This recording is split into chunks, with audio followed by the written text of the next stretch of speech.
Well, there you go. Couldn't. All right.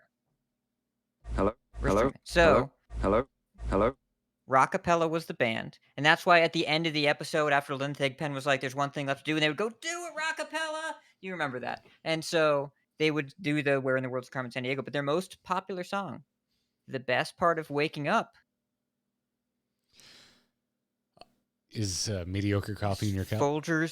Folgers in your cup. They did the Folgers jingle. That is their most popular, recognizable song ever.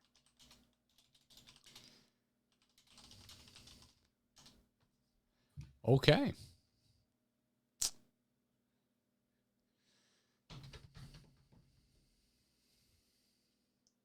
Now when I think of Folgers, I just think of that song from Run the Jewels. I think of the Chris Farley sketch on SNL where they replace the coffee with Folgers crystals and he does the slow mad and then he breaks everything in the store. I don't know if I've seen that one. I thought I'd seen every Chris Farley SNL skit. I don't think I've seen that one. Let's see. Chris Farley. It's this one. I just sent. Oh, where that GIF is from. Yep. This is for later. It's very fun. It's for later. Yeah, it's for later. Okay. I'm going to tweet that we're live. Hi, chat. How are you? I've had a long day. It's still going. Now we get to talk about Mage. It stops we get you to talk from about a playing. lot of things. I saw mostly Mage and some priest, but I murdered the priest before they did things. That's show talk. We should talk. We should talk about that on the show. Yes, we should. Talk about that on the show. This is pre-show, which means we have to talk about things that aren't Hearthstone. That's them the rules. Like 90s acapella groups. Like 90s acapella groups that 90s PBS game shows. I can't help you with. I know very little about acapella except for the running gag in Scrubs about the acapella group. And nice job, Mr. Kerfuffle. Oh, nice job, Mr. Kerfuffle. Congratulations. I went down another star rating this season. That's how much Standard I was playing. That's how much Standard I was playing last month. What was I saying about acapella? Oh, Masked Intruder, the themed pop punk band, have some good acapella songs. They only have a few acapella songs. They are not a strictly acapella band, but they do have acapella tracks on some of their records.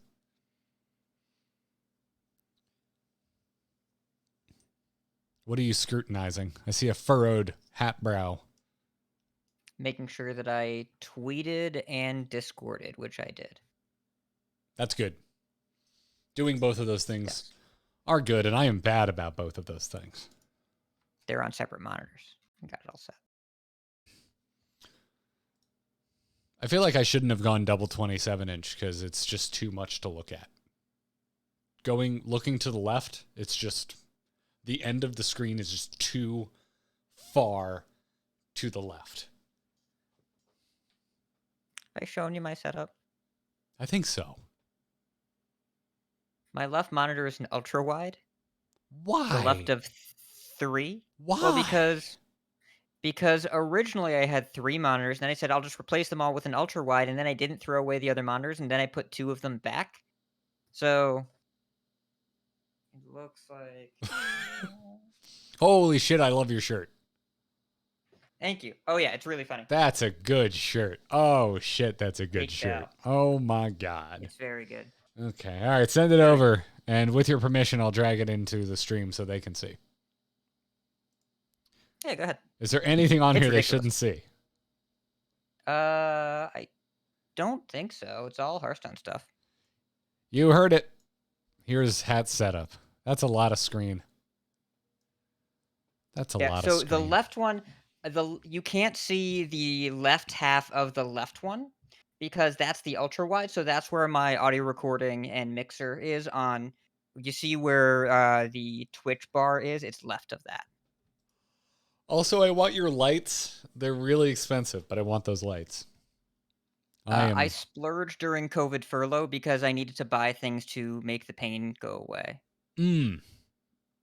So I bought two Elgato Keylight Airs. They're more expensive than they should be, but they are very nice. And there's a button on my Elgato Stream Deck. I am not sponsored, and you should probably buy cheaper things. There's a button that just does this, and then does this. So it's nice to just be able to press the button, and it just happens. Yeah, I think they're like, I don't know how much they are now. I think at the time they were a little over $100 each, which is more than you should pay for key lights. Yes. Like a bunch more. Yes. I'm using soft boxes that I bought in like 2016. That's how old they are. And your camera looks much better than mine. Well, I do have notes about your lighting setup now that I've seen it. Just where they are is all. Just where Where'd you go? Just where In? you got it. You got to see how I've got a shadow over here. You want to introduce shadow on one of the sides of your face. It helps sell depth. You're too evenly lit. Because right now, if I turn this, this is kind of like what you got going on. It's a little too evenly lit. You want to offset one of the lights. Not too much, though. Especially if you don't have a fill light, which I do not, and I bet you don't. So, you just... Do I look deeper? A little bit. Yeah, a little bit. I would say also your camera just looks like the black levels are pretty high because everything that's black, like your hair and stuff, it's a mass of black. We're not seeing detail. Yeah. So you could also mess with that. It looks a little different because it's calibrated. Well, I have it filtered through OBS for the green screen behind me. There you go. That makes sense. Yeah. But that makes sense. Yeah. I feel deeper. You feel deeper. Good to know. Good to know. We're still pre-show. We would not be having a lighting discussion. Thank you, Dizzy. I had a lot of people make fun of my hair today, so that I appreciate it. I'm trying to embrace my rapidly appearing widow's peak. I'm trying to embrace it rather than cover it up. I'm trying to just be like, it's here. I earned this receding hairline. It's loud and it's proud. Only lightly Mad Professor. Yes, I did touch it up before the show. It was full on Mad Professor. Oh, that white balance looks a little better. I'm going to nudge. So I'm scared of nudging, but I'm going to nudge. We're in pre-show right now. Everyone's here. Yeah, we're in pre-show. Right. Yeah. Okay, that's a little too warm. That looks like it's white balance for incandescent. That's better. Well, I get a slider. It's a little nicer. And then I'm going to turn on the contrast a little bit. Yeah, we would want to neutralize the red tones. That's what we want to do. We want to neutralize the red. Then you want to desaturate or saturate more? No. Desaturate. No. There you go. That looks pretty good. You want a little warmth. You want a little pigment in your skin, but you don't want too much. You don't want to look like you've got a filter out of a Breaking Bad episode, but you also don't want to look like Dracula. So, yeah. Okay. Hey. If I want to be authentic, I should look unnaturally pale because that's what you are. Yes. That's what you is. This is the color of the wall behind me and my skin should look about the same. This right now, tannest I've ever been. This is the first time I've ever returned from Key West and haven't immediately peeled like a shrimp appetizer. That's gross. Yeah. Katie tans wonderfully. She doesn't really need to do much. She can get straight up burnt where like the next day you're like, that must hurt. And then the next day she's just a bronze goddess. I've never seen her peel. I don't know. And I've seen her really burnt. Me, typically, if I get even a minor tan, it just peels off. But this year I'm good. I don't know what happened. I guess COVID's good for the skin or something. Don't quote me on that. That's a joke. I also think that you were probably outside a little bit more this year with the pool stuff. No, actually, I've been more inside because the backyard's been a war zone. So I've spent less time outside because there's nowhere to go outside. Now there is. The deck is done, and it's been wonderful. I grilled I grilled every meal this past weekend.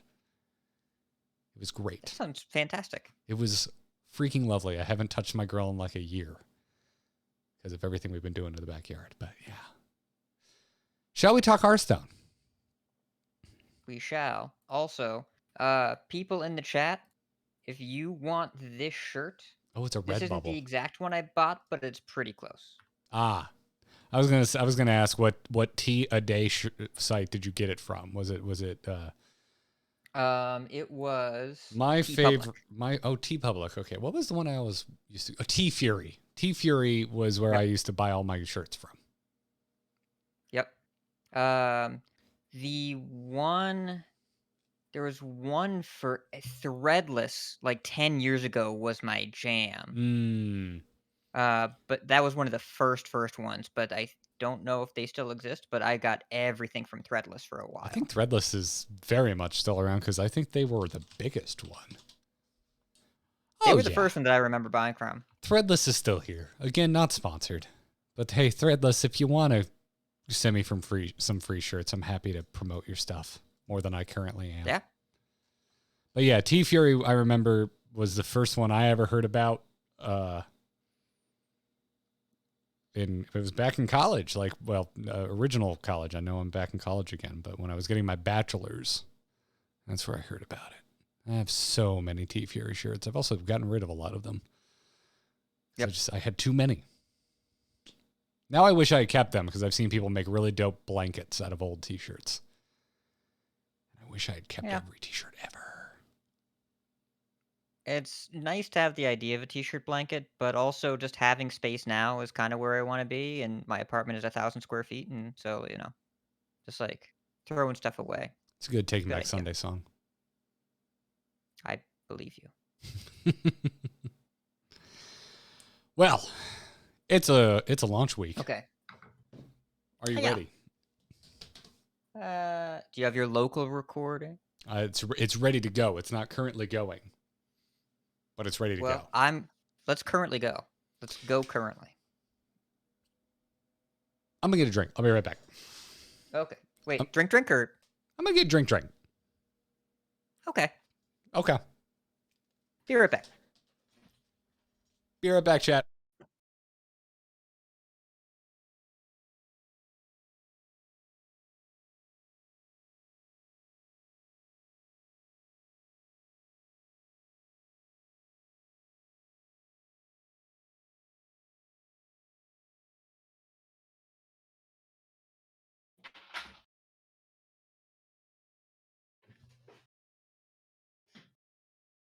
How you doing, chat?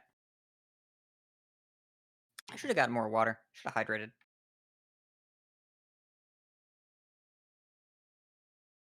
I'll be fine. Ugh.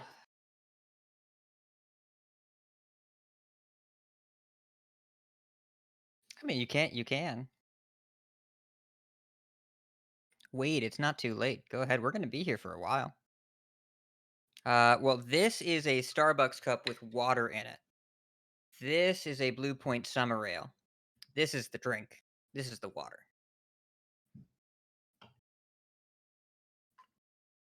I use this to test my black levels for the camera. If you can see it, I messed up the camera. Is it Vanta Black? My God. It is not. So like you can see in Zoom that on my camera, you can actually see the little nubblies. Okay. Yep. But when it's processed on your end through OBS, then it compresses. It is not. It is. Yeah. Oh wow. Okay. Look at that. The OBS compression into the overlay is substantial. Yes, it is. I never really noticed that it was that bad before. But hey, look at that. Well, cheers, sir. I wrapped up my second to last semester of my master's today. So, congratulations. Onwards and upwards to my capstone, which I'm afraid of, and I actually really know very little about it, other than it's going to be a group project for the whole goddamn semester, and I hate group projects. Oh, awesome. You know what's the best thing to do? for your master's degree, trust it to other people that you have to work with. Yep. Yep.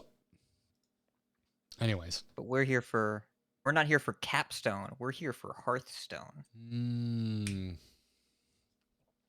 Yeah. What are you drinking though? Yeah. What's Basil in the Hayden's. glass? Ooh, very nice. Basil Hayden's is my go-to. I don't feel like making a drink beverage. Yeah, That I was considering or whiskey, but this is not the end of my day, and it is the end of yours. that or Lefroy. Lefroy is also an option. Do you feel like drinking a campfire? Lefroy is the most expensive bottle on my bar I don't feel bad about drinking because I like it that much. I'm just like, screw it. I know this is like 50 a bottle. I think it's 50 a bottle. Might be 60 now. Everything has gone up. Scotches are somewhere in that middle range. Bourbon's getting a lot more popular, especially the barrel proof stuff. So like that's definitely going up because it used to be like an Eagle Rare was like $25, and now it's hard to find that. Even Maker's is expensive now. Maker's is fine. I'd rather have Bullet, honestly. Can't go wrong. I'll take a Bullet Rye. Bullet Rye, I like their rye. Yeah. We were at the point where we just buy Rittenhouse. It is the only rye we have in the bar. We just find no reason to buy anything else.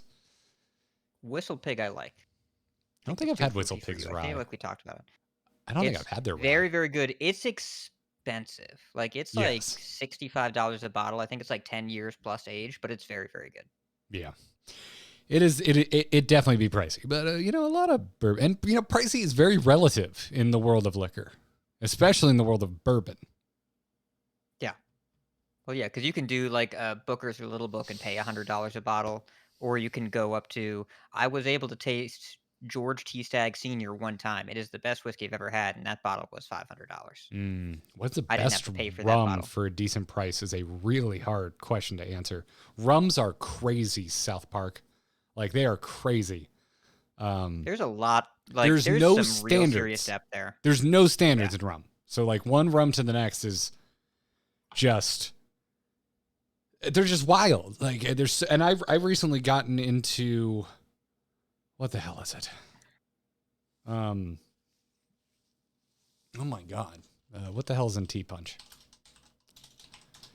I always forget the name of this rum. Yeah, yes, but it's a rum agricole. I've recently gotten into rum agricole, which is like this Caribbean, very, very funky rum.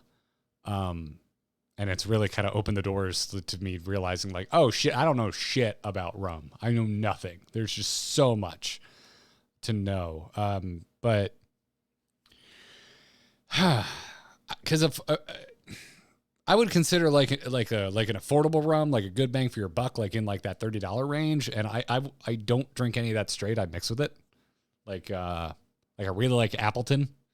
That is a really good, I think, entry level funky rum. It's very accessible, but still has a little bit of that Jamaican funk in it. It's because it's a blended rum. So that would probably be, that's where my brain initially goes, is like, just get yourself the regular bottle of Appleton. But yeah, I was recently gifted a bottle of Transcontinental. There's quite a few of them. I don't remember which one it is. But it's amazing. And I think I looked it up because I like it and it's going to disappear. And I think it was a $60 bottle. But that's good. I just pour it in a glass and enjoy. Like, ain't no mixing going on with that, with the Transcontinental rum. That stuff is good. So. Oh, the Appleton looks delicious. Yeah, they have a lot of different ones, but their standard one I think is usually like $25, $30 for a small bottle. I love making daiquiris with it, but it ain't bad by itself. That's a fun thing to do. If you ever do a bar crawl, what I did, I think the first time I went to Seattle and hung out with a buddy of mine, did a bar crawl, and each place I started with a daiquiri. And it really, like, how the bartender makes it is the most important thing that changes the taste. Because 3 ingredients, right? It's rum, lime, and simple. Yep. So it always asks for the darkest rum they had in the daiquiri, because usually it's with lighter rum. Yeah. Usually, yeah. If you have the first Death & Co. book, there are, I want to say, 4 pages where it is just the daiquiri spec for every bartender that was working at Death & Co. when that book was written. They all get so opinionated about it. Yep. And it is a very good It is a very, very good litmus test. If you go to a bar and ask for a daiquiri and they say, we don't have a blender, just get a beer. Yeah, run. Get a beer or order on menu. Because then you know what you know what? I've found even bad Negronis are palatable. I've turned to Negronis as I don't trust this place. But, you know, at least if they're in the ballpark, Campari gonna save me. Yeah, well, if you enjoy that beverage, you are already in the universe of, like, my taste buds are warped to enjoy this. So, like, it's hard to go wrong. I love Negronis, man. I love them. I love them too, but that is not a, like, if someone's like, "Oh, I've never had a drink before. What should I get?" You don't say Negroni. You say something else. No. Yeah, man, that's like someone being like, "Oh, I've never seen a Marvel movie," and you being like, "You should watch Infinity War." Like, no. That movie's dark. Yes. And Campari is the cocktail equivalent. That is an emotionally dark cocktail, despite its bright red and jubilant color. Oh, I was going to compare that movie to Vermouth. There is also vermouth in a Negroni, so. Yeah. Yeah. We should record and talk about Hearthstone. We should.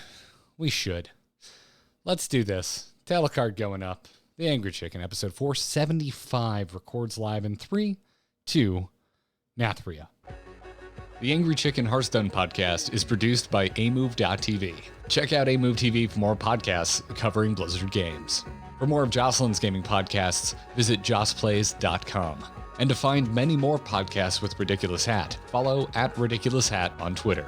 Every episode of TAC is made possible thanks to our legendary patrons over at patreon.com/TAC.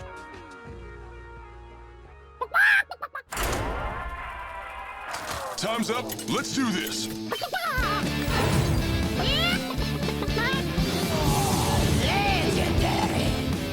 face Jaraxxus. You smell like a leopard gnome. I knew it. A podcast about Hearthstone and Battlegrounds. This is The Angry Chicken.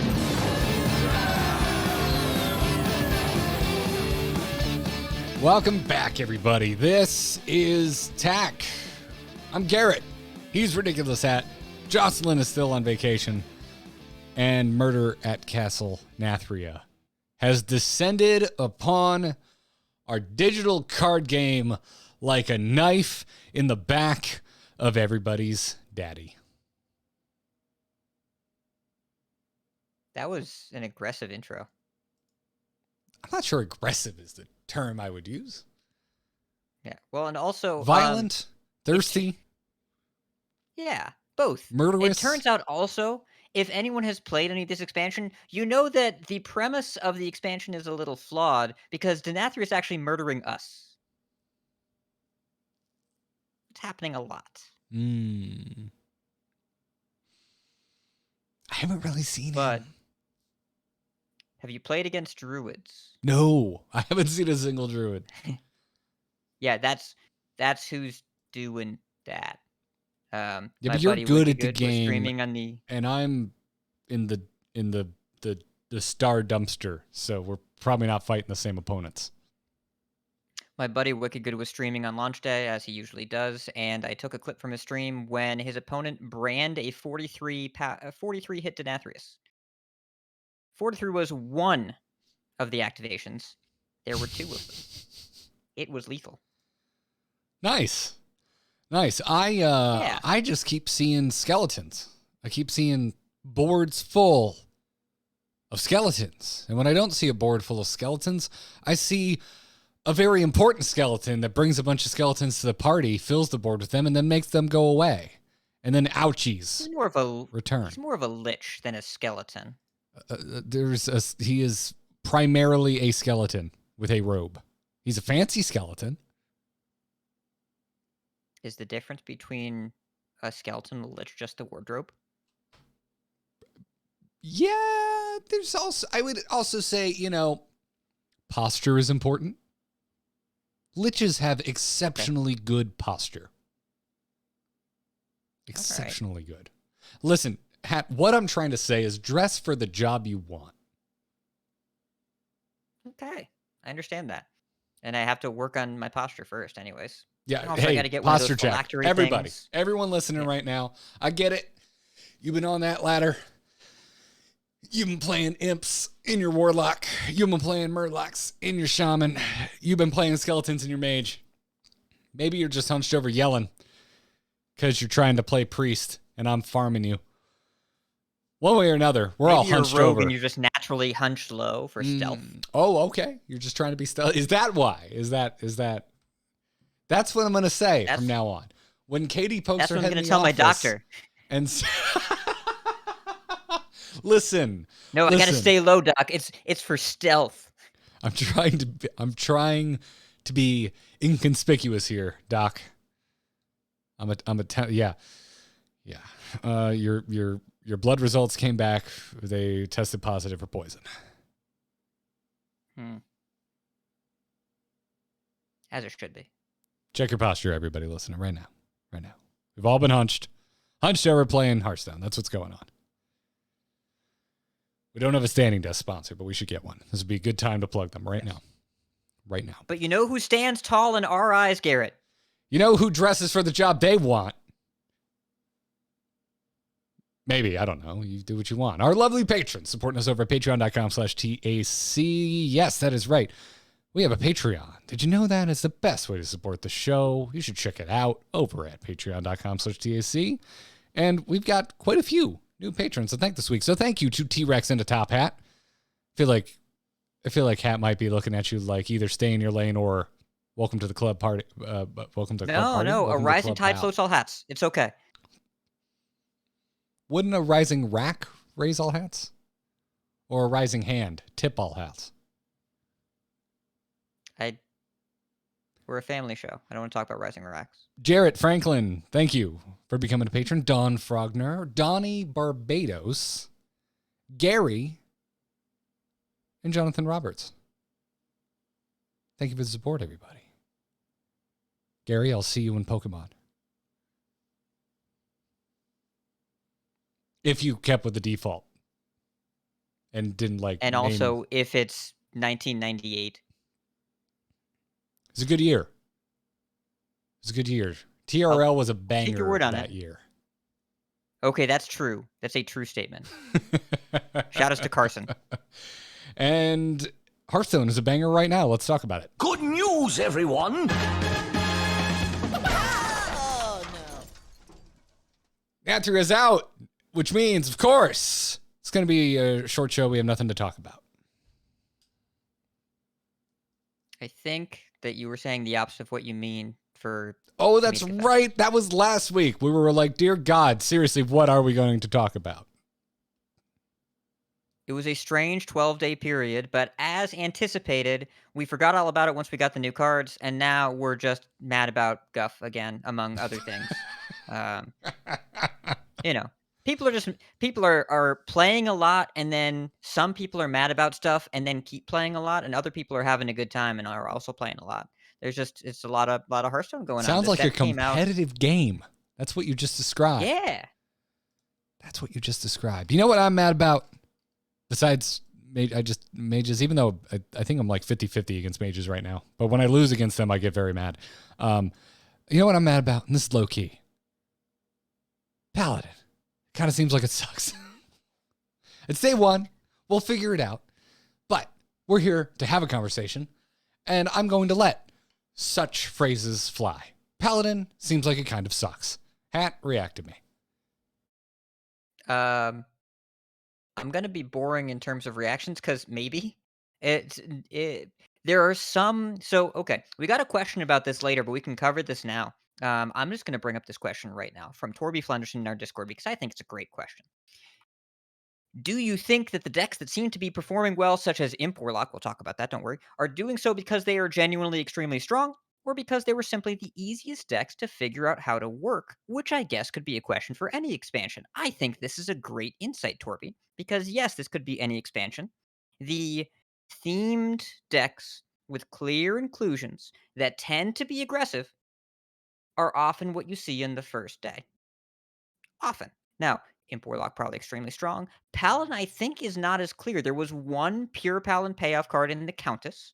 But the rest of the deck, it doesn't really feel like maybe it needs to be pure Paladin. Dude Paladin isn't really a deck. There's a couple cards here and there. I have seen some people doing reasonably well with Paladin, but it's not being experimented with as much for a bunch of reasons. Paladin, as far as a class goes, tends to be less popular among high MMR players because just the association of the class tends to be a little bit more like big numbers on curve. I don't necessarily think that's what Paladin's even about right now. But that tends to be the perception, and so it sees a little bit less play higher up in the ranks, especially early on. People often take longer to experiment with it.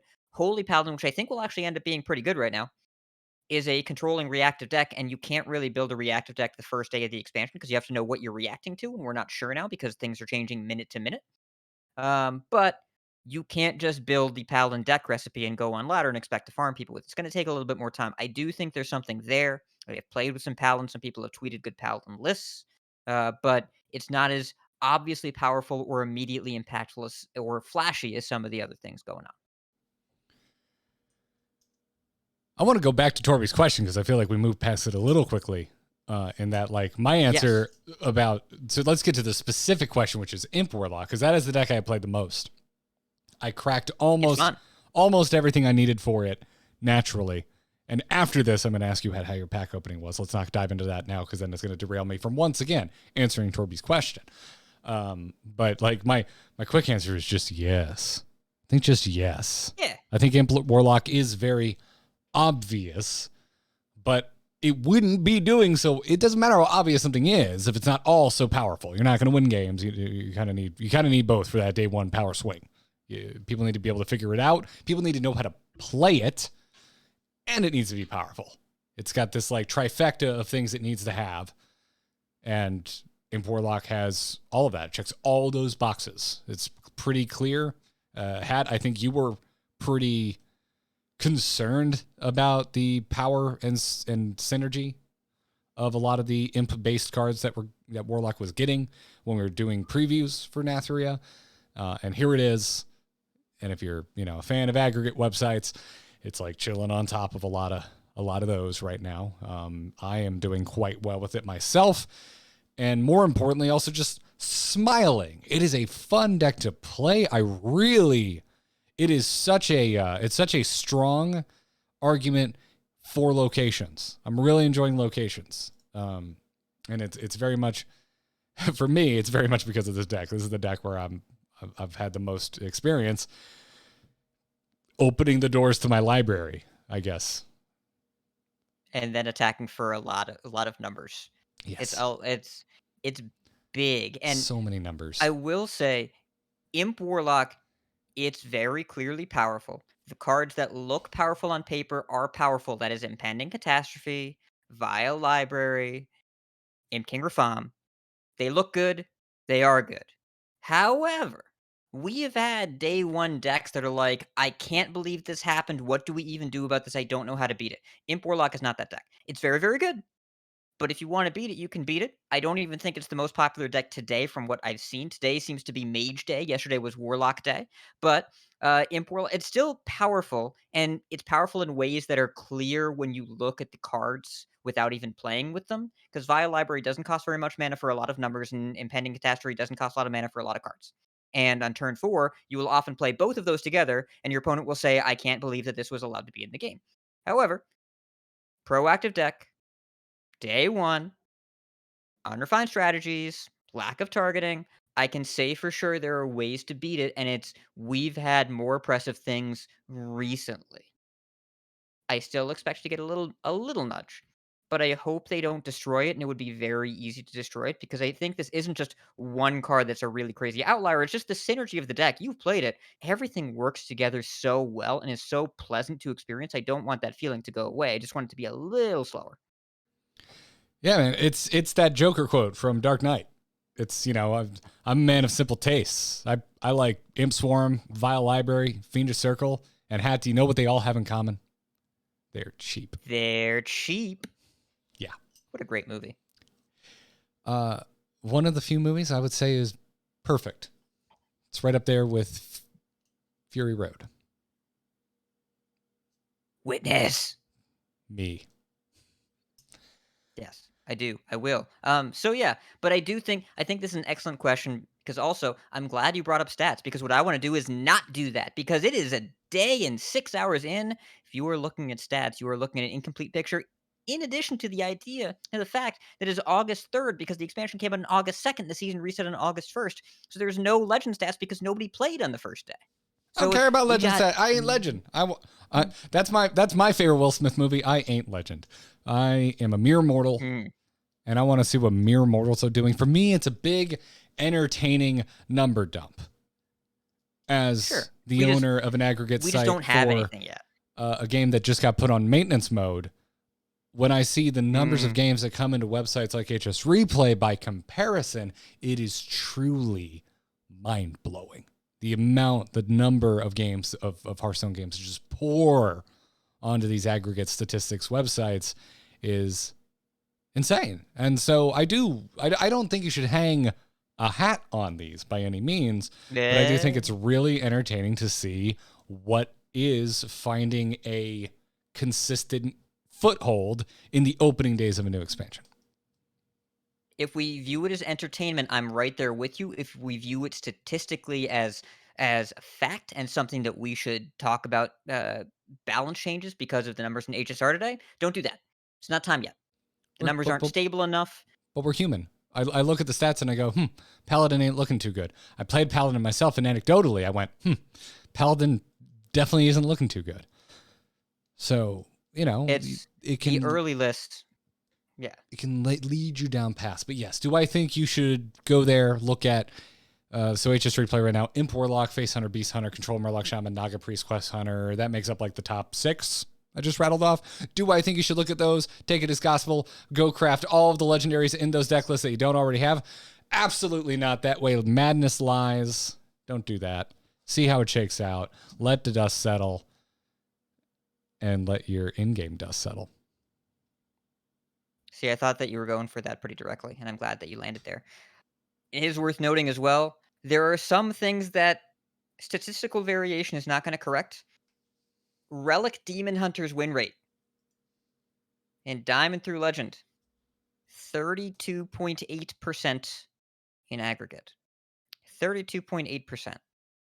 If we assume that is off by a staggering 10%, it is still the worst deck in Standard by a large margin. So, if you want an idea of what's really not landing, you can go all the way to the bottom. Can be bad lists, but if you're at 32.8% as a global archetype, the list better be really, really good to save that. And I'm not sure I'm seeing that quite yet. But pretty early for stats. You can get a rough idea, but I do think that it tends towards prepackaged synergies that are obvious, that tend to be more proactive. That's what we see in the first day. And often these things will calm down a little bit, but also they always nerf about 2 weeks in. They always change things about. We should expect a nerf patch on August 16th because there's a Masters Tour on Friday, August 12th. So they're not going to patch before that because that would mean they patch like 8 hours before decks are locked in. They're not going to do that. So it'll be Tuesday the 16th, which means we've got a couple weeks to this. See what happens, see what stabilizes. They'll make their decisions, they'll lock it in, and then we'll have it beginning a couple weeks. I don't see or feel anything right now that is such a huge outlier that they need to move any faster. There's no 2-mana deck of Lunacy that we've seen yet. Nothing like that, as an example. There's definitely no day 1 Demon Hunter. They don't have to necessarily move that fast here. But we should still expect to see some nudges on Tuesday the 16th. Nathria nudges? Yeah. Okay. Something like that. Okay. Well. But you've been playing Imp Warlock. What else have you been playing? Really just that and Murloc Shaman. I only did I did a mega bundle, and that was it. I'm actually still sitting on a ton of gold, but I don't feel a great desire to burn it all in packs and just go, because I'm also sitting on a lot of dust, and so I'm kind of like, I'm just going to see where the meta settles and, spend wisely and see if I want to burn a bunch of gold, so on and so forth. So I'm just kind of sitting because I had probably the most generous pack opening I've had in a very long time, considering I only opened 1 mega bundle's worth of cards. How'd you do? I got 8 legendaries, not counting the 2 that you get from the mega bundle as a guaranteed 2 golden legendaries. 8 8. in 85. 8 in Yes. 85. Yes. Yes, you. That's yes. That I good. got my That good, first yes. ever double legendary pack. As far as I can remember, unless someone has an old episode of Angry Chicken and can clip me and remind me, I have never had a double legendary pack, and it was the first legendary I naturally opened. Legendaries. I cracked Imp King, Rafam, and Theotar in the same pack, and I think it was like pack number 5 or 6 when I was doing my opening. I was just like, holy shit! And I don't share my openings anymore. And I'm like, man, no one here is see this. No one's going to believe me. I'll just have to talk about it on a podcast and immortalize it forever on the interwebs until I forget to renew my Squarespace account. And then the tag goes down and everyone panics. But yeah. So Imp King Rafam, that sent me in a direction, obviously. But yeah, I got 8. And then I also, I was excited because I opened Golden Countess and I'm like, Paladin, here I come. And Paladin, here I went. Because I went in and out that door real fast. But how was your pack openings?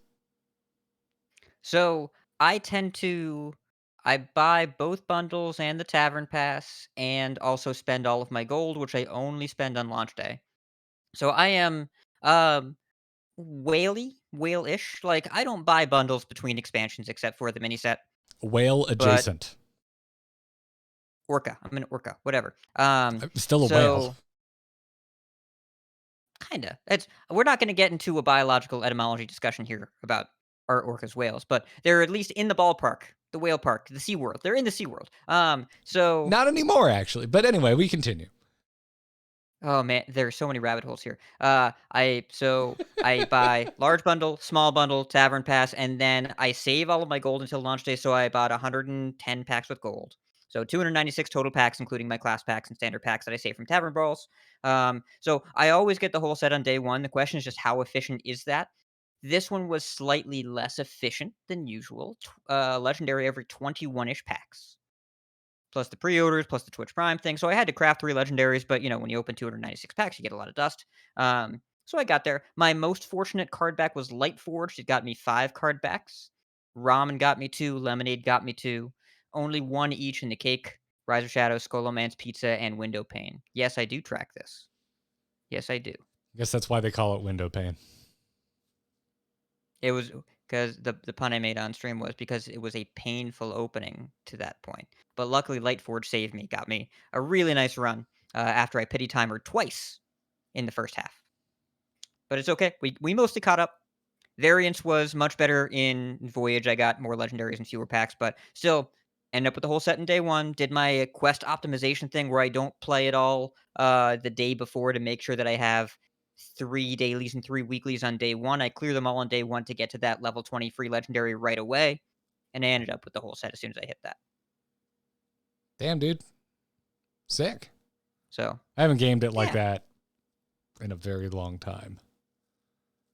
I was at a point where I was just buying both bundles for the longest time, and then I had a lot of gold, and then the rewards track hit, and then I had even more gold than I ever had, and I don't worry about it too much nowadays. Yeah. Or I forget entirely. By the way, thank you, everybody. Yes. I now know what it's like to be Billy Joe in September because I had multiple people tweeting at me, hey, Garrett, did you remember to pre-order? Which I got a couple last time, but I got more this time. And I was like, okay, I get it. Thank you. You've been reminded. So yes, I'm glad that our community is so active in doing so, but you probably all don't need to. He gets it. He gets it. He got it. It's fine. We good. I found it very amusing. Yes. I mean, I'm amused right now. But yeah, I like playing decks. I like playing all the decks. So my launch day stream, I always play every class. And so I played every class. And let me tell you, Hearthstone's a fun game. That's my conclusion.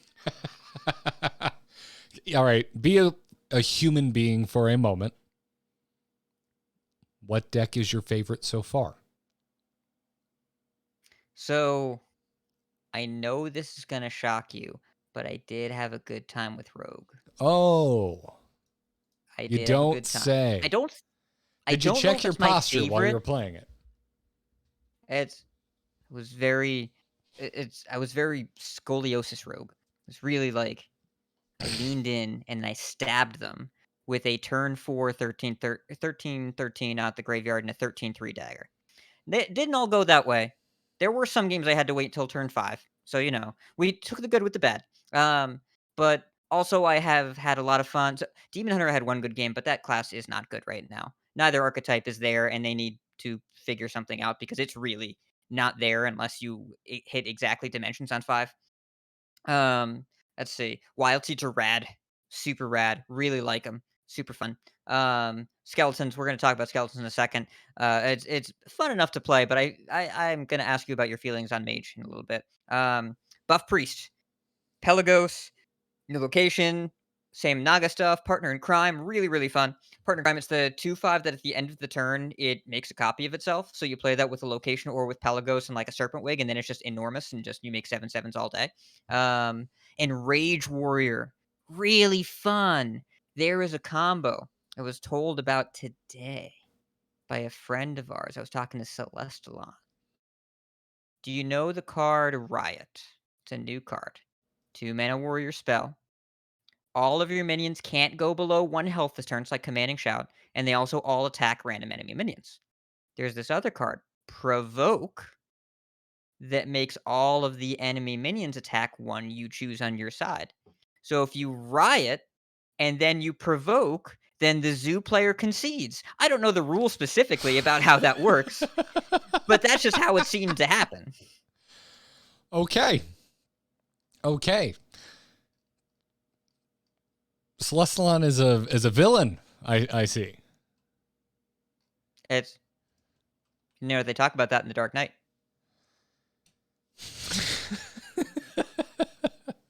So anyways. By the way, Scoliosis Academy is my favorite Hearthstone expansion. Just so you know. I just want to be clear. Yeah. That was all. It came out back in the day.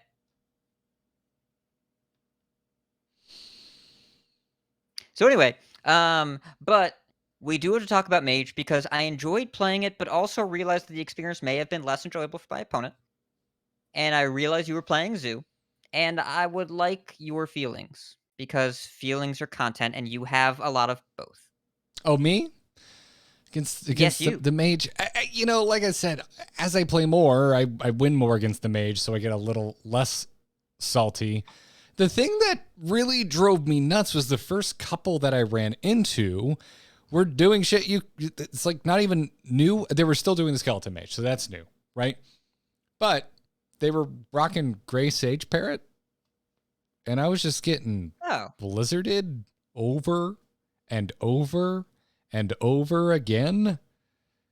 I was going to say that's not cool, but that's kind of objectively incorrect. But I know what you're saying. It is literally cool. It is figuratively uncool. How do they build their own Snowfall Guardian? What's with blue classes and mass freezes? We got to work on this. Yeah.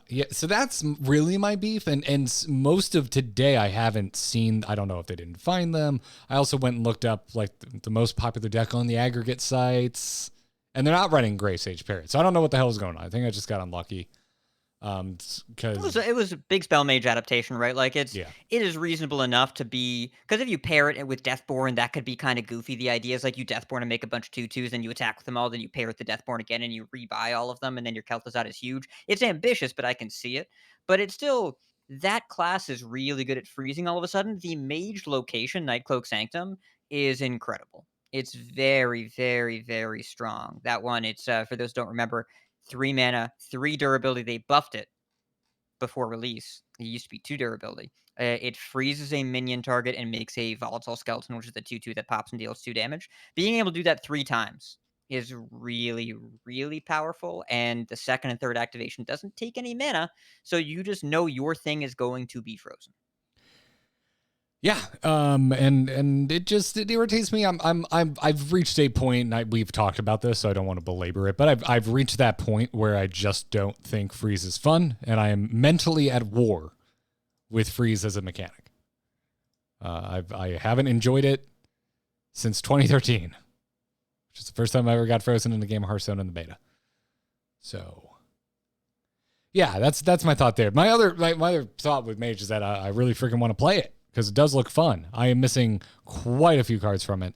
I want to see if it sticks around. I think it will, but I'm trying not to burn all my dust on day one. It is somewhat legendary intensive. There are quite a few lists. So a lot of the free legendaries are seeing play, the giveaways. But if you look in the decklist aggregator sites, they don't know how to differentiate those. So you see a lot of decklists that are like 19,000 dust right now. And it's, even if it's only half of that, that's still a large number. Yes. Yeah, I didn't get a lot of mage cards. And also, I don't know, missing a few things from there because I don't play a lot of mage. But yeah, so I have a love-hate relationship with it. I'm mad at it, but I also kind of am experiencing FOMO because it looks like a good time. So that, you know, take that with the grain of salt I just explained to you. I feel confident the people playing it are enjoying themselves. How do you feel about because I freeze? played it and I enjoyed myself. How do you feel about freeze? Well, it's how many times I talked about Snowfall Guardian this show. I don't mind targeted freeze, but repeated mass freeze or just repeated chain freeze in general, however it works, is I like it when my cards do stuff, and I don't like it when they just sit there and don't do stuff. And I was against this poor zoo player. And I know that poor zoo player is not something that's gonna fly that well today, but I'm gonna roll with it because I just made a bunch of dinky tutus and then froze their board a bunch of times. It's not that I killed their board. I left it there and didn't let them do anything with it, so they couldn't play more stuff, and they just hit them for 8 a turn for 3 turns, and they died. Yeah, that was my So, like very first game with import. My very first game out with import lock. It was against one of these mages that was running, not the owl, the parrot. And I just got board locked, and I was just sitting there being like, "Does this deck have any spells that don't just buff my dudes or make more imps? Any at all?" It does. It has 1. It does 3 damage, but it also summons Voidwalkers that you don't have room for because your board is frozen. yeah. It's, I like a lot of the volatile skeleton stuff. Really like Cold Case, and I think the location is alright by itself, but it's never just by itself. It's with flurries or Dawngrasp Minion or Dawngrasp Hero for more flurries, or even blizzards here and there. It's just repeated chain freezes are not really fun. I don't really like them, in the especially when they come with games damage. in the games where they did not find their chain freezes and the only thing that was getting freezes off was the location, those were really interesting games. I almost wish that they had gotten powerful enough Cone of Cold style effects, like a positional based multi freezes, because now that we have locations, you can really screw with those. So I almost wish that was what was going on instead of just like throwing Blizzard or keeping Blizzard in your deck. Because it would be with locations, and now would be a lot more fun to play around then. Really think about your positioning. But they're either just doing a single freeze or they're freezing your whole damn board. Yeah, well, it's even like Sanctum and Flurry is often 3 frozen minions for no mana. That should cost more than nothing. It should cost something. Because when it costs nothing, then I get annoyed. And when it costs something, then I don't get annoyed because it's not freeze, it's mass freeze plus development at the same time. It's when you can kill me and stop me from killing you with the same stuff or at the same time is when I get upset. So I just want those to be a choice. You get to do one or the other, not both. And they seem to be able to do both a lot. Mage And has that's the thing that I'm a little annoyed by. Mage has declared both as good. They are a fan of that GIF. They have really good defensive tools too. Solid Alibi starting to pop up in more and more lists, which means that that's kind of a Frost Nova if you think about it, because it freezes the attack of the minions instead. But if they're What at is this again? 15 Oh, and that's the your hero can only take one damage you can at only a time. take one at a time. Yeah, Yep. I loved it when they finally missed a freeze and I could finally attack, and then this bastard was active. And then they take 7 and they go down to like 22 because they're a Renathal deck, and then they don't care. And yeah, I played it's so little standard last month that I had to remind myself why the frick everybody was sitting at 40 health. It was that consistent. yeah, yes. I was just like, why is Yep. everyone at 40? What's the card that? Oh, right, Renathal. So I don't think that the deck is inherently problematic. I think it's the core here is fun. Volatile skeletons are rad, but the volume of freeze and the efficiency of the freeze is what I'd like to see toned down a little bit, so we can make it about the skeletons. 'Cause when you're fighting with the skeletons in a board-based battle thing, like you said, it's interesting, it's cool. There's some hero power stuff going on there, and, do some controlling magey stuff. All right, I'm about it. Chain freezes? I wish they were worse in this deck and in Shaman. What you were asking is you would like Team 5 to go over to the thermostat and bump it up a little bit. Just a little bit. Yeah. Yeah. Do what I never want anyone to do, which is bump up the thermostat. Gosh, I guess so. You don't know this problem because you live in the north, but here in Florida, every time I visit my parents, I am appalled at what their thermostat is set to. What is it set to? 78. Ugh. Yeah. Yeah. That's not right. great. That's right. I'm outing you, Mom and Dad. I love you. I'll see you this weekend. I'm looking forward to it. But y'all need to work on your thermostat. That is unacceptable. See, here in New York, we have radiators and window units, but I can assure you that none of my window units are set to 78. That's my favorite New York band. Radiators and window units. Yeah. That totally Don't sounds... go see them in the summer or winter. But in the middle, it's fine. Actually, you know what? That sounds like an album title circa 2003. Newfound Glory's new album, Radiators and Window Units. Yeah. Or it could be like a demo tape from The Strokes or something. Okay. Yep. See, I was thinking of a much forgotten band, Sugar Cult, because they had an album called Palm Trees and Power Lines. Oh. So I know them from the Van Wilder soundtrack. They are the Van Wilder soundtrack. I think they had like half their album on that movie. I digress. Still, it's very cool. Want to play it. May just end up crafting some stuff to go take out Skeleton Mage out on the town. Murloc Shaman is cool. I like that it's got some control-y elements, but I just fell so deeply in love with Imp Warlock, and I had finals due today, that's mostly all I have a developed opinion on. Mostly. I like the other stuff. Yeah. Have you played the new Murloc Shaman?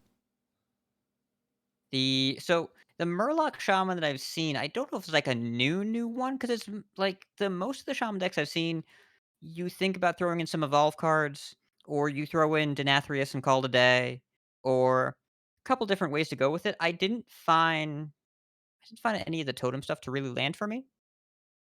So most of the fun that I had with Shaman was in various like Evolve adjacent shells. But also the control-y value Murloc Shaman was still just fine.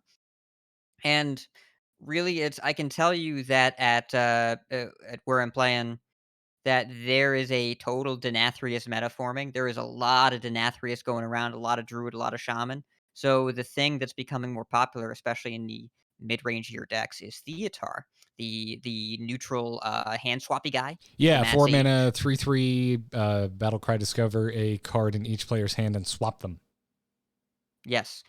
Swapping Denathrius is game ending and kind of necessary if you don't want to die to Denathrius, which Druid, that is how they can be decent without Denathrius with the Topior stuff and just making 3/3s, but if you're able to keep up with that, they kill you with huge Denathrius, whatever.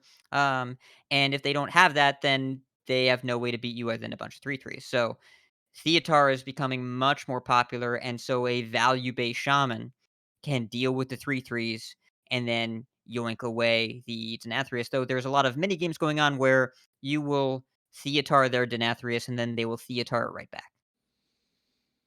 The Shaman list I've been seeing also runs their own Denathrius, though.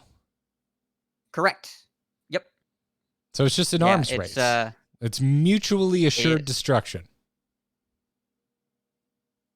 Something like that. Well, mutually I think the goal is to not mutually assure it. I think the goal is to attack the assured part or the mutual part. So mutually potential destruction. Yes. Cool. You want to make it one-sided if you can. But they steal it back and all that kind of stuff. So. Yeah. Hold on a second. Happens. If you steal it, does it come over with the infuse where it currently is? Does it snapshot the infuse and keep that? So what happens? Hold up. What happens if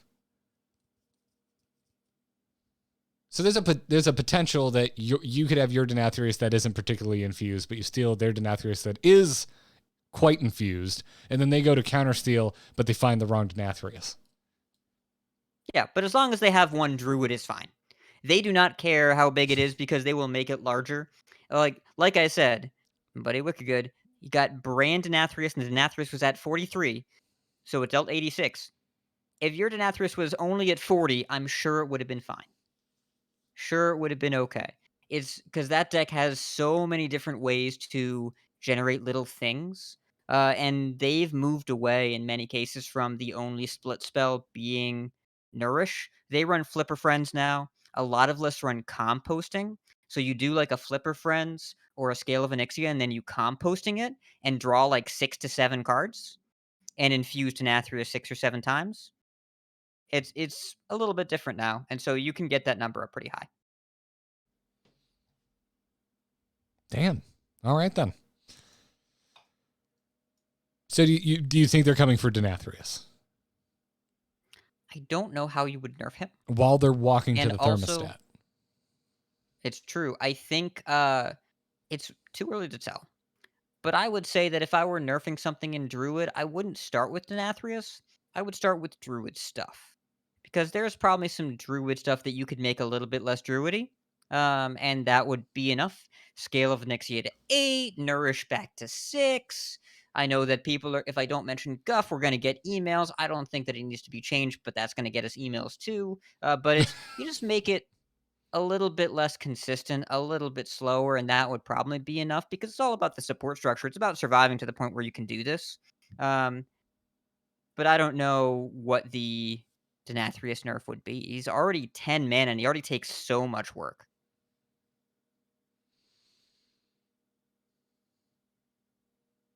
I don't know. I think it's too early to think about what specific nerfs would be because we don't even know what's good yet. That's fun though. But we know that's we're how going for. all. Yeah, sure. I know you're thinking about it. Then you're sitting there. You're gonna quantify I yourself. like thinking. I know you'll like thinking. So what I'm trying to avoid, the reason that I'm spelling this out, that I do it every time, I don't want people to lose a game and then make a salty tweet about the card they just lost to and say it needs to be changed because I didn't like losing. That's what I want to back away from. If everybody's losing to the same thing. You're on a podcast that's going to go as long as it needs to. I think people are going to realize that you're a rational individual. So if you start making YouTube thumbnails that lead with Denathrius is broken, delete this card or something like that, I will let you know that I think you've gone too far. I promise you that. I appreciate that. I promise you that. Thank you for the calibration. So what about Infuse as a whole? Like now that it's in the wild, you've had you get to do theory crafting, so you have a little more experience with it than me. On top of the fact that I am certain you've played more games than me since the expansion went live. But Infuse, I'm also certain of that. I gotta admit, I wasn't particularly hyped about Infuse. There was something about it that I didn't think was going to be all that good, but I'm really impressed with it and I like it as a mechanic. Both Infuse and Locations seemed a little fiddly at first blush, and we weren't sure why they worked the way they did. And they both seemed worse than we thought because of the fiddliness, and they both play really well, and the way they're designed makes decisions more interesting. The location cooldown, we've talked about it before, love it. Big complexity addition in a good way that makes me think about what I'm doing. Infuse cards, sometimes I'll keep Altimore in the opening of my Hunter deck with 1-drops because I want to infuse it. That's a cool, interesting, different decision that I get to make because of how Infuse works, and sometimes it pays off and sometimes it doesn't. It makes games dynamically replayable and interesting. So, love that.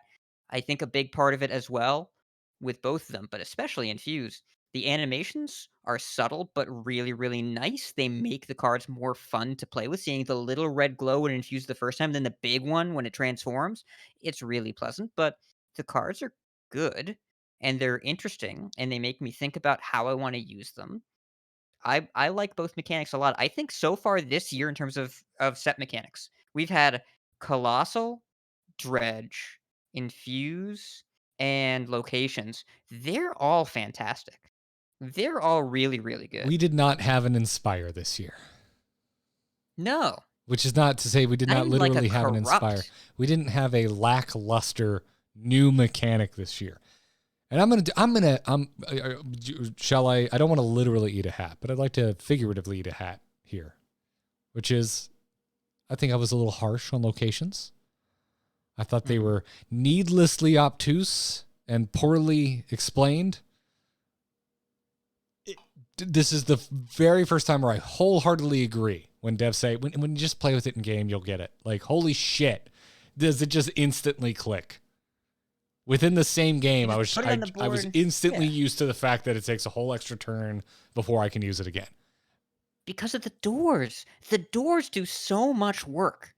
The little animation of the half-open door, great. you're like, okay, it's going to be open. It's going to be available next turn. When they're fully closed, I got a minute. I got a minute before that door opens. It does a lot of the work. So I think they're really, really well done. It's fantastic. It is absolutely fantastic. And one more thing back to Infuse. It is triggering a very specific pleasure center of my brain for the first time that hasn't happened since I first tried Hearthstone all the way back in its beta, which is like, it feels like the first time I ever played a death rattle minion. I'm happy that my things are dying.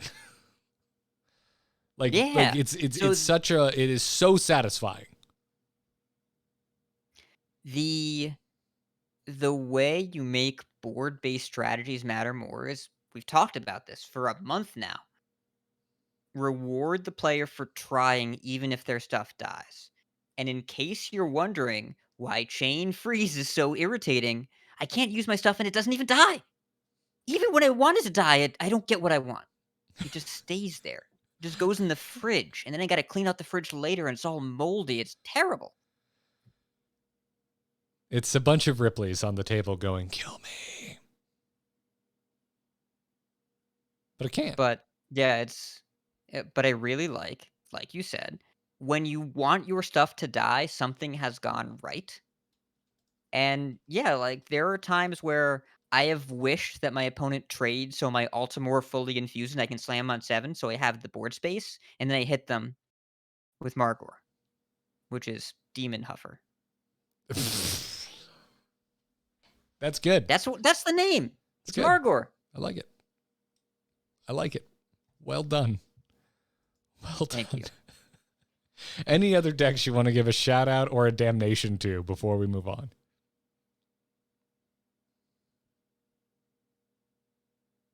Nah.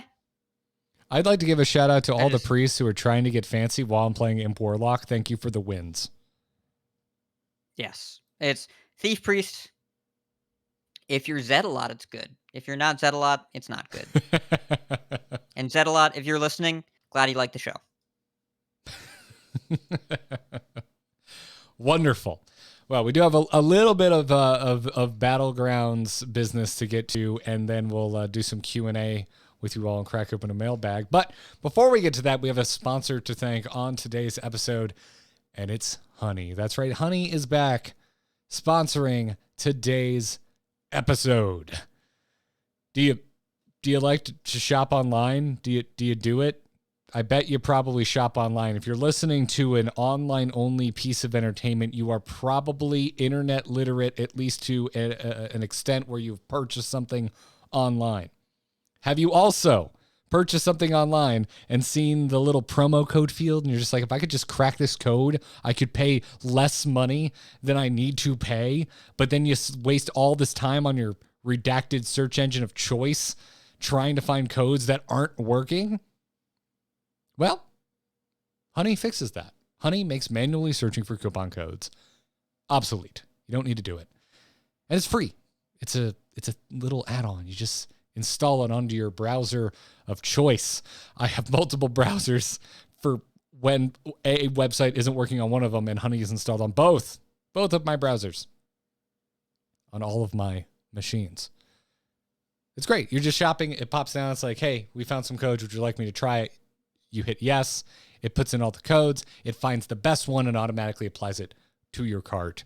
It's really fantastic. I recently ordered a spare tire for my car because cars don't come with spare tires anymore. Hat, spare tires are not cheap, as it would turn out, when you have to buy them. And they seem important. I believe you. I'm not a fan of the Fix-A-Flat. So I went to, my car parts website of choice, put it in my bin.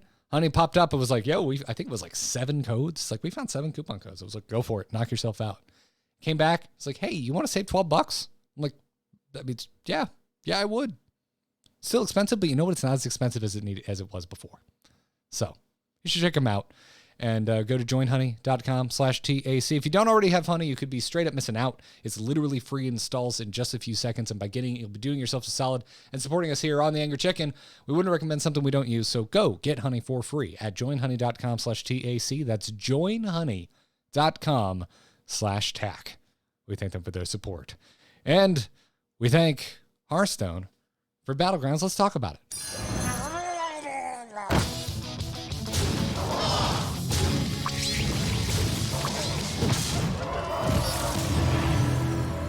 Have a good battle, friend.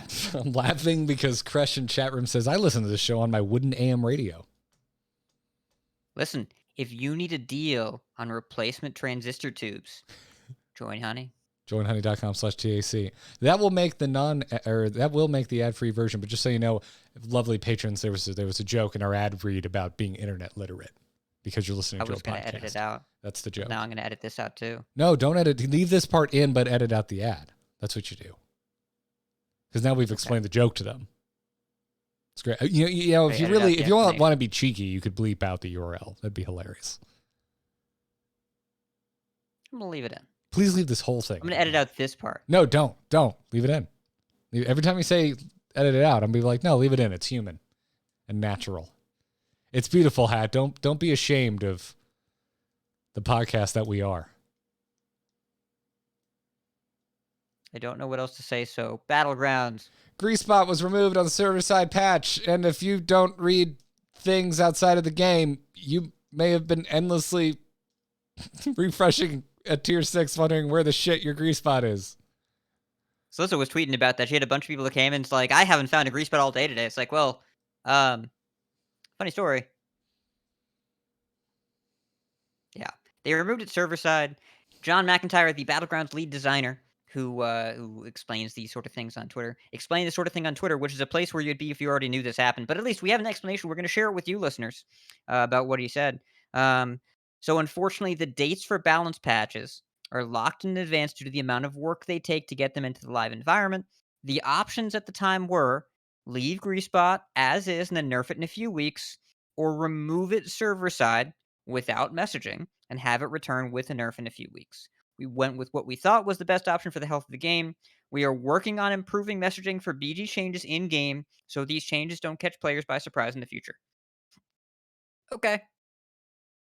I mean, obviously it's not great that people were rolling from the best minion in the game that was no longer in the game. They obviously don't want that. We obviously don't want that. I do think this is probably better than leaving in a broken minion for 3 weeks. But still, anyone that was upset by this, that was looking for it and had no idea, or still doesn't know until they listen to this podcast, I don't blame them for being frustrated.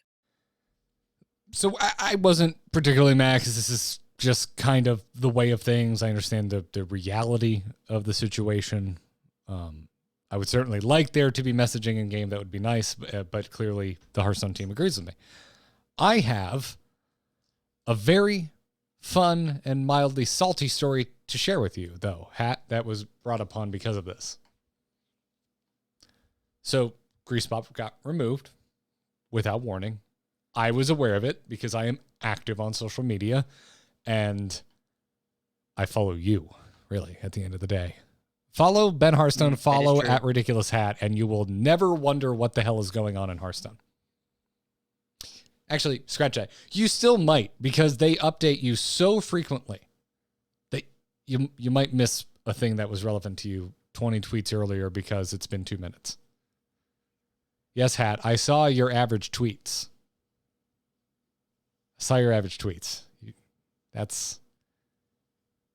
You were really doing the Lord's work when it comes to informing people about Hearthstone. And also saying a bunch of other stuff because not all those feats are Hearthstone. It's Yes. yeah. Yes. So anyway, Yeah. I was aware of this. So yesterday, I was playing myself a game of Battlegrounds. Had a really nice pirate comp. Like a really nice one. Man, like, I had my golden Liza. Everything was going great. I found a Baron. I found a Khadgar. I was rolling in gold because I had a nice, pirate comp. So I grabbed those, even though I didn't have Scallywags yet. And so I'm sitting there. I think it was tier 5, late game. God knows what turn, 12 or higher, 10 or higher. I don't know. Refresh. Not finding a Scallywag. No one else I was in the lobby was going pirates. And I'm just thinking to myself, there was a legit minute where I thought to myself, did they remove Scallywag and not tell me? And it's entirely because of this whole debacle with Greasebot. So I didn't think about the I guess I'm going to call it like trust degradation in a way. That's of a the, really extreme did I way to put miss it, but something? yes, I know exactly what you mean. Yeah, it's just the did I miss something feeling of, is it possible they changed something and I'm just behind the times? Like, do I have to play BGs with the known issues tab open? And this was a pretty extreme example of a card that should not have been in there. And the last time this happened was Chroma Wing. And Chroma Wing, I think, was a little bit different because the only people that were going Chroma Wing when that was happening with Kooky were the people that saw this happening on social media. And then all the streamers and Twitter and whatever said, okay, it's finally gone, like 2 days later. Greasebot was just a thing you took if you wanted to win games. You didn't have to know what to do with other than play Divine Shields. And it was in the game for a while, and it was clearly really, really powerful. And people just went looking for it because you didn't need to read social media to know that Greasebot was good. So, yeah, it was slightly different, but I do understand the what did I miss? Now, they are working on in-game messaging. In fact, we have live update from our Team 5 correspondent Celestalon in the chat. In the not near future, we'll be able to put in-game messaging in the BG lobby. So that's good. Should clarify. He said not near future. He's now correcting himself because he made a typo. In the near future. Now, we don't know when near is. I believe it's Near in the year is- Automata. It is. That's a great game. There was a whole saga around that recently, but that's not here nor there. I haven't played it, but I have been playing through Final Fantasy XIV and have gotten a little bit of a YouTube following as a result. And the most requested game I play besides it from the people that like my Final Fantasy content is Nier Automata. Great game. Strongly recommended. Don't try and follow the storylines at the end. Just don't. Cool. Just don't. Won't.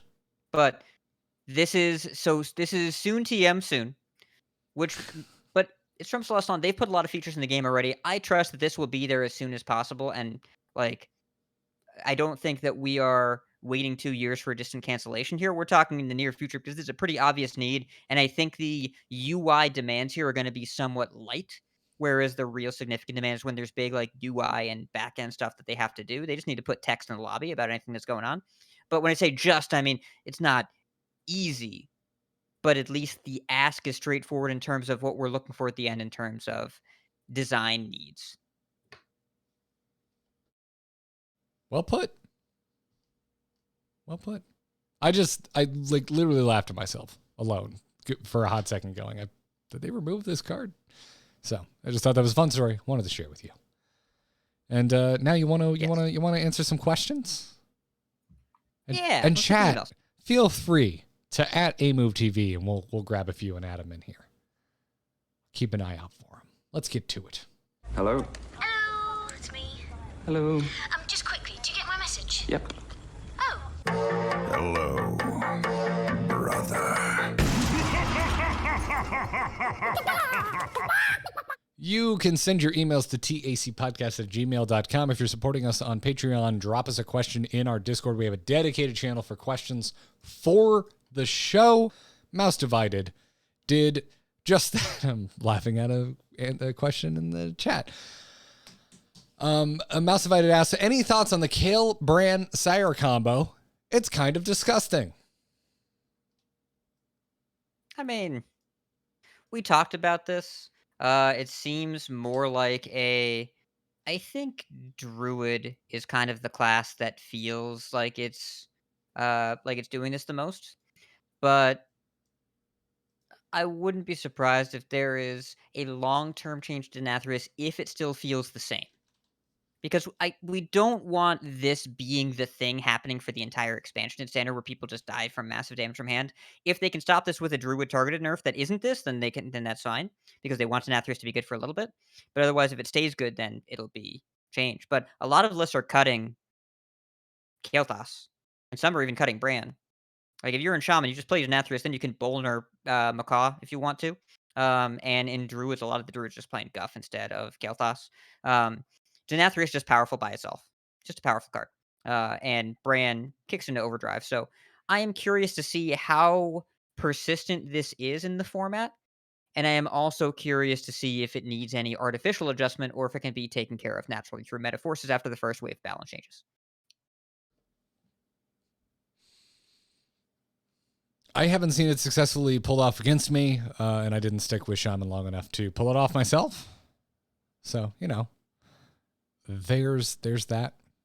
They're also one-ofs, so it's not going to be the most consistent combo in the world. Is kind of my thought there. I think the fact that we spent like a good 20 minutes talking about our personal feelings on freeze and also the philosophy of freeze is kind of my answer to this. Like, that's where my concern is. And then also, obviously, we have concerns about Denathrius, but they're more in the druid direction. Yeah, though I think it's reasonable. I was talking to my buddy Tim, and he was saying the reason that he dislikes the big Denathrius combos, it feels like it makes the entire prior part of the game irrelevant. It's just over, and there's not necessarily much you can do about it. I do think we're going to see more Theatars, maybe more mutinies. Mutani? Yeah, we're going to see more of those. Uh, Theatar is very intentionally included in this set. I bet we'll see more of him, and I'm glad that there's some kind of disruption here for it, but if it becomes, "Did I get my neutral Elucia or no?" Then also I think that'll be a pretty good indicator they should just make the card a swing card, but not a game ender. And I hope that they can find a way to do that if they need to do that. Fair. What does King Dupless have to say, Hap?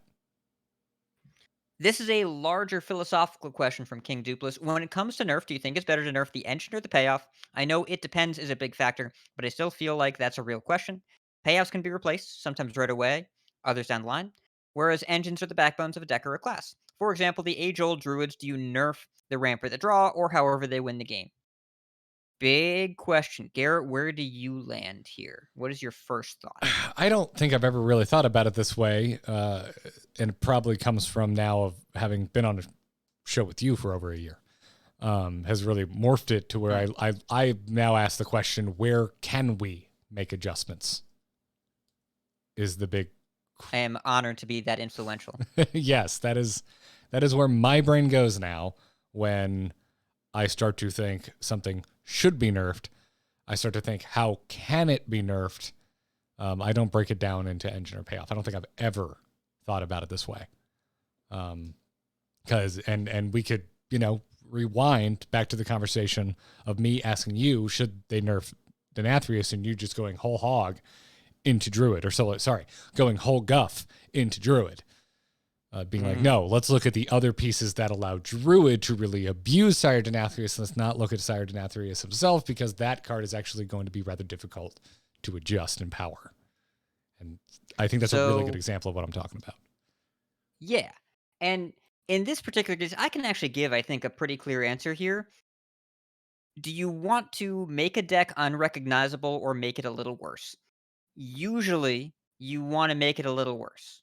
And that usually means nudging survival tools. That's usually what that means. Make the deck worse at being alive. When you wanted to make Demon Hunter worse in its last expansion edition, nerfing Drekthar, which was just gross, you made Multi-Strike worse. Made the deck just a little bit less efficient at clearing the board while it did stuff.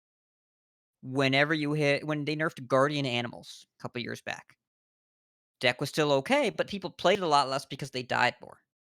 Right? That you nerf the survival tools that allow them to do multiple things in turn, that allow them to remove and develop simultaneously. If you want a deck to be unrecognizable, that means the deck has been around probably for 2 expansions. If the deck has been around for 2 full expansions, and people are sick of it, and you want it to go away, that's when you nerf Dawngrasp quest payoff from +3 spell damage to +2 spell damage, and you nerf Incanter's Flow from 2 to 4. You make it like that's when you hit the fundamental engine of the deck because you want the play rate to go down substantially. You dismantle it, or at least make it only recognizable for true fans that want to stick with it no matter how well they're doing. But you make everyone that's just sticking with it because they feel like they win more with it, you take it away from them, and then they do something else. So, remember Baron's Secret Paladin? You played a lot of that deck. Nudge Sword of the Fallen down a little bit. Deck was still around. Had a nerf Crab Rider. First day of school from 0 for 2 to 1 for 3. Deck was still around. It still felt like Paladin. You built it a couple different ways, but it still felt like Paladin. Then finally, Hand of a Doll, dead. Conviction, 2 mana, and here's the mini set. And then Paladin was way worse because they didn't want it to be the story of the second half of the set. That's what you do when you want to make a change and make sure it lands. Usually you will find that if a deck has been good for 6 to 8 months. Sometimes less if it's particularly toxic. It's what they did with Warrior. I think they actually over-nerfed that a little bit, but from the depths, no, they had to go.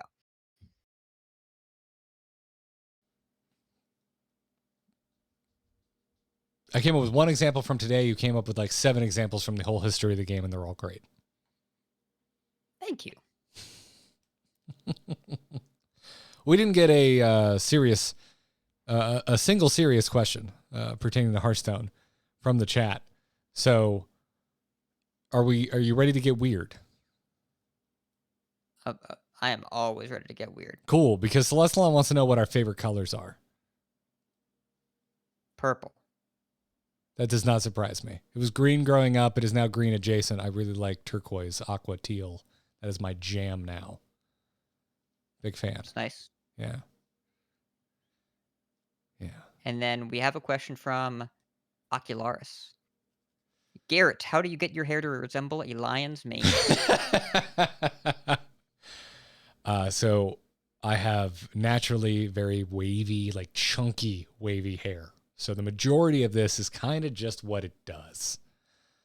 The top, however, the front here, and particularly now that it's receding a bit, requires extra attention because it likes to flip forward. So when I give it extra attention, it follows the direction of the rest of it, which is just kind of naturally in the direction of a lion's mane. Also, this is the longest my hair has been since 2011. In 2011, it was basic. It was barely to my shoulders, and we're talking like razor cut emo hair, not like naturally long. So, yeah, right now I am waffling on the edge of cutting it or going full hog and just saying, I'm just going to let it grow until I can't take it no more. So, yeah. I'm curious about where you land. Okay. I have a serious question, Garrett. I have a serious question. Import lock is my answer. Do you think the pity timer needs to change for legendaries? It's currently at 40. You get guaranteed legendary in 10 packs of a specific pack, and then maximum 40 packs before the next one. Do you think that needs to change, he says, as he finishes his whiskey? Let me just throw back. Let me finish the bourbon that I poured myself for this episode. And we have a couple serious questions from chat as well, but I'm instigating. Yep. You would ask me this when I've had the best luck I've had in a very, very long time in pack openings. You would ask me this. So I would say if you asked me this literally any other expansion, my answer would be Windmill Slam, yes, for the love of God, yes. Make the rate at which we crack legendaries more consumer friendly. More pro-consumer. overall, I think Hearthstone has become more pro-consumer. I really like the rewards track. I play this game at the rate closer to that of mere mortals. I do not play like you play. And I am drowning in gold. I'm just freaking drowning in it. I don't know what to do with all the gold that I have because I play more Battlegrounds than anything else, too, on top of that. So I have way more gold than I need for the amount of standard that I play. So in that way, I think Hearthstone has really, really become a lot more pro-consumer than it used to be. However, it could be better. And I think there's some room to really win some hearts and minds in the digital card game space right now because there are some angry people in other games. I think now would be striking while the iron is hot. Or striking while the irate is hot. I will point out one of those games, we'll just say it, Marvel Snap fixed a lot of their econ issues in a pretty major way, in a gesture that I wasn't expecting. But this is not a Marvel Snap podcast, so. I agree with you. However, it is still really the only thing that community is talking about. It's still a pretty hot topic over there. Did you see the recent thing, though? The recent thing they did yesterday? I read it. I haven't played in a while, so it meant nothing to me. Yeah, they introduced a loot box system, and it was a little misleading. Well, it was very misleading. I'm very aware of the controversy. Yeah, but the listeners might not be. Okay. I think we talked about it 2 episodes ago. Yes. But so yesterday, at the exact same time the expansion launched, they announced we're never doing one of those loot box events again. We're giving everybody back all the gold they spent on it, and we're giving everybody the card that we locked inside it. Okay. I understood it more than I thought. I kind of quickly read it, and I'm like, well, I haven't played in like a month, so I don't know. So. Yeah. Yeah. No, that's good. That's good. But still, if you were to like come out with like a big win in another game right now, it would be good timing for the moral high ground is all. That's all I'm saying. Yeah. It's a marketing opportunity. Hearthstone is way better. Still not sure if it qualifies as good, but it is way, way, way, way better than it used to be. I mean, I'm used to spending a bunch in this game, and also there are a lot of very nice listeners out there that give me money to play the game and talk about it. So most people don't have that circumstance. So my perspective is going to be a little bit different for most. But even though you're right, the rewards track is amazing and you get so many free legendaries thrown at you and there's so many other ways to get free stuff, there's still definitely some opportunity to just be more competitive in the space and in the general gaming space, where the pity timer, I think, is probably the clearest thing. That what I'd like is actually a slightly more complex system. Whereas it's an average of 2 legendaries every 60 packs. Where if you pity timer once, your next one will be 20 packs in. If you hit a 30, you can't go more than 30. The worst feeling is back-to-back pity timers. That is the worst feeling. When you get one in the first 5 packs, then you're at 45 and 85, and then you're done. That is a terrible, terrible feeling. So if there was a way to, if I pity timer once, or if I get close to the end, how can I make the next one a little sweeter? And just influence player perception, that they never hit a truly terrible run of bad packs. That's the change that I'd like to see. And again, I'm speaking as a person that gets every card in the set on day 1 of every set since Dark Moon Fair. No, earlier than that, since Ashes, maybe earlier than that. I don't know. Every set day 1. I think that the tweets that I see about collection, when people make conspiracy theory tweets like, did they change the odds because they had such a bad opening where they get a legendary every 30, 40 packs twice, and then they're out of stuff, and then they say, I'm not sure I want to spend more money. That's the thing I'd hit. I think that's good. And I agree with you. Yeah. Because I have been there, and it sucks. Yep. I will point out, Crash and Chat is bringing up, they did recently reinstate the returning player quest. You can get that every 4 months now. We did mention that last episode. I want to bring it up again. Another way they're making the game more accessible. I'm going to game the system by only playing once every 4 months. But Hearthstone fun. Yeah. Yeah. Yes. Hearthstone fun. Okay. Hearthstone fun, Hat. Don't worry, Hat. Hearthstone fun. Don't Yes. worry. All right, we got 2 more questions, then we'll wind down here. Cool. one's for you. Kresh asked in chat, which decks or classes do you think have the best chance of finding a good deck that's not in the meta yet? Well, I don't think a deck is going to find a deck, but I think a class is going to find a deck, Kresh. I would say... So, as usual, day one, Hunter appears, from statistics that Hat doesn't like to look at, to be doing well. But it seems to be kind of same old Hunter.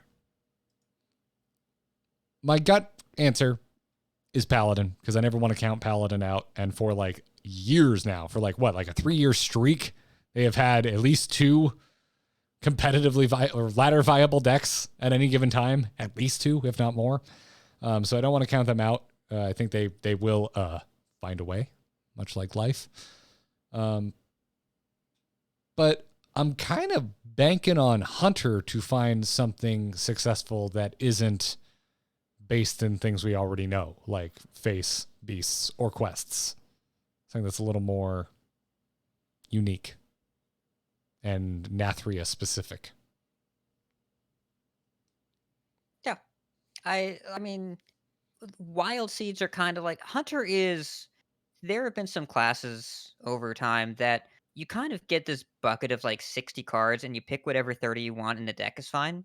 And Hunter, I think, is in that area of like, do you quest? Do you harpoon gun? Do you wild seed? Just like mix and match whatever you want and it's probably fine.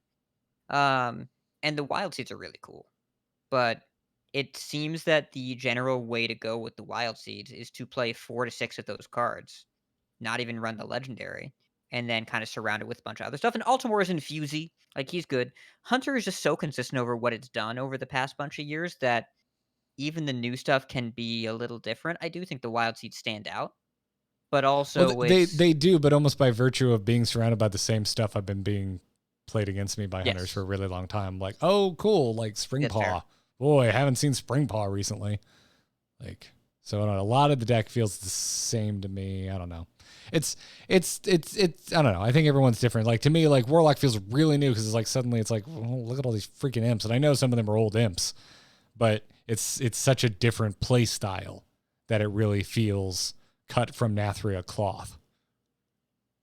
Well, it's a zoo deck that's playable, which is new for this decade. We haven't done this before without Flesh Giants. So I do agree. That's fun. That's fun and different because we haven't done that for a while now. And when we did, it was Dark Glares and Flesh Giants, which like is, it's Warlocky, but it's not. Fair. We get to play Flame Imp, Voidwalker, and Imp Gang Boss. Like, I am here. I am here for these old cards because they were bad for a long time. And I got so sad when I tried to play them. But yeah, I mean, Hunter is Hunter. I love the wild seeds, but yeah, the surrounding shell here, Quest Hunter, Face Hunter, Beast Hunter are the 3 archetypes I see near the top.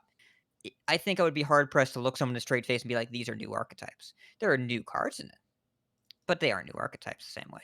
Paladin, I'm not sure if it's going to land on an archetype we haven't seen before. I do think that there will be a viable meta Paladin deck, but looking at the stats that I think are maybe questionably accurate right now, as I have noted earlier in the episode, and Rage Warrior is I feel confident Rage Warrior is going to have something. There's going to be a build out there that makes sense because the class stats look bad right now, but I know playing that deck, there is something here. It's going to take a while to figure out. There's going to be a deck here. That is going to be a thing. I have just had too good of a time with it and killed too many people with it for it to be completely written off. Demon Hunter, probably writing it off until they buff it. Or until they nerf everything else around it. Don't buff it. Don't buff it. I would be totally fine not seeing Demon Hunter for a while. Well, you're getting your wish for at least the next couple of weeks. Cool. Because let's keep it that way. Yeah, come on. Both Relic Demon Hunter and Aggro DH are under 40%. Team 5, we've got a good thing going right here. Let's not mess it up. Let's go. Keep Demon Hunter in the gutter. Please and thank you. What does PH Pope ask? PH Pope asks our last question of this wonderful interactive episode. It's fun and interactive to Q&A here. Would you like to see another Doom in the Tomb style event? And if so, which cards from Wild would you like to see brought back into Standard for a short time? Okay. Not as... I have 2. Okay, sorry. Go ahead. I have 2 answers. 1, the way they did it last time, I'm all set. No thanks. Just you either run the risk of breaking something or they're irrelevant. Very few cards were just like, this is cool and not broken, and it's just fun to have back. There might have been one or two, I forget. But like, there were just a lot of toxic things that were going on, and the things that were irrelevant made me sad. Sylvanas was back in standard for 2 months, and nobody bothered with her because she was bad. It was miserable. Like, just no. But the real answer is we had a month-long event in Voyage. It was called the single card release of Prince Renathal, and it was the perfect way to invigorate a metagame with a single card. I like the concept. I like the concept of the Doom in the Tomb. I don't think it would feel as special just because of bringing back cards from Wild for the basic set now, which wasn't happening back when Doom in the Tomb went down. Like that's a big difference for me. Yeah.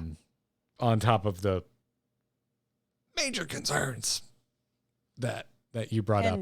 And like, I don't think we need that large of an upset anymore too, because of how frequently the game gets updated. The game isn't as stale for as long now as it was back when Doom in the Tomb went down. We kind of needed it, even though once it got here, we were like, oh God, kill it with fire. A version of that event would have been okay, but it was 2 solid months. And looking back at it, we understand why. So I want to go down one level deeper. I want to challenge you a bit there and go, do you though? Like, do you want one that's like middle power? Do you really want a Doom in the Tomb style event where the cards have middling impact? Where, yes, you include them, but they're just kind of like your deck's cannon fodder. Because, like, to me, that also wouldn't, even if they got played, but they weren't meta defining, it wouldn't feel like that much of an event. I think you do kind of need, if you bring cards back from Wild, I think you do need them to have a notable impact for it to feel like the event did something, like it had an event, like an impact. So that, I think, calls into question the whole thing with an event like Doom in the Tomb, because then it would take away from the last set that came out or the mini set that had just released. Also, mini sets weren't coming out at that time either. There's so much happening in Standard Hearthstone now. Yep. You were 100% right. And also, the argument you're making is a good one, because it's also the argument that they made against buffs for a long time. Because here's the really, really difficult part about buffing cards, and even more so bringing cards back. If you miss high, you look like an idiot and piss everybody off. And if you miss low, you look like an idiot and piss everybody off. Because I changed stuff and didn't even do anything. We get the same old meta. These devs know what they're doing. Or this is so obviously broken. How could they have seen this? Did the devs even know what they're doing? By the way, neither of those are true. Buffing cards is hard. Nerfing is easy. You know the thing that's too good. You have the numbers on what's currently happening, so you make that thing a little bit worse. But knowing that something is a little bit not good enough, you don't know why, and you don't know how the ripples in the pond are going to spread, and you make it 1 mana better. It's a huge change, and you could end up breaking things, which they have done in the past and had to revert it. So there are ways to do buffs that are non-destructive, and we've seen a few of those, and now that we're used to it as part of the normal cadence, it happens a couple times in expansion. It's not quite as devastating when something misses a little low. When something misses high, they can reel it back if they need to. But bringing back new cards from Wild, they're not even the new stuff. Like you said, it takes away from the current cards and just says, oh, either this didn't make an impact, so what was the point? Or this was hugely impactful for a temporary amount of time, and then it's gone. Why bother ruining this standard with cards that don't even belong in it? So I think that your point makes a lot of sense. With the monthly changes and the mini set stuff, we already talked about in the middle of Voyage, over a 6-week period, they changed almost 70 cards. I don't need more cards to be changed in the middle of the expansion, or just show up and just like crash the party and then wreck my bathroom and then dip. I don't need that. What are people doing in your bathroom when they crash your party? It was a bad experience.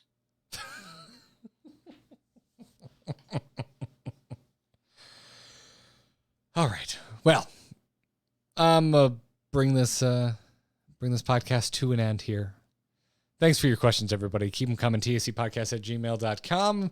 We are supported by our wonderful patrons over at patreon.com/TAC. Huge thanks to our Patreon producer, Dustin C. Thanks, Dustin. We appreciate you. You can follow the show on Twitter at TAC Podcast or find the back catalog of episodes at theangrychicken.com. We're typically live Monday nights at 8 p.m. Eastern on twitch.tv/AMoveTV, but that wasn't the case this week because Nathria came out yesterday and we didn't really want to do an episode without it, playing on launch day. And do we know when we're recording next week? Because we're also not recording on Monday next week. I think it is currently Wednesday. I think the plan is Wednesday. Cool. So we'll also be doing We it haven't formalized that, Wednesday. Yeah, but I think that's the plan. Joss is coming back from travels. Oh, you have a thing on Monday, actually, is I think the reason, right? That's it. I do. Yes. Yes. So we're flexing to Wednesday. So come join us next Wednesday night.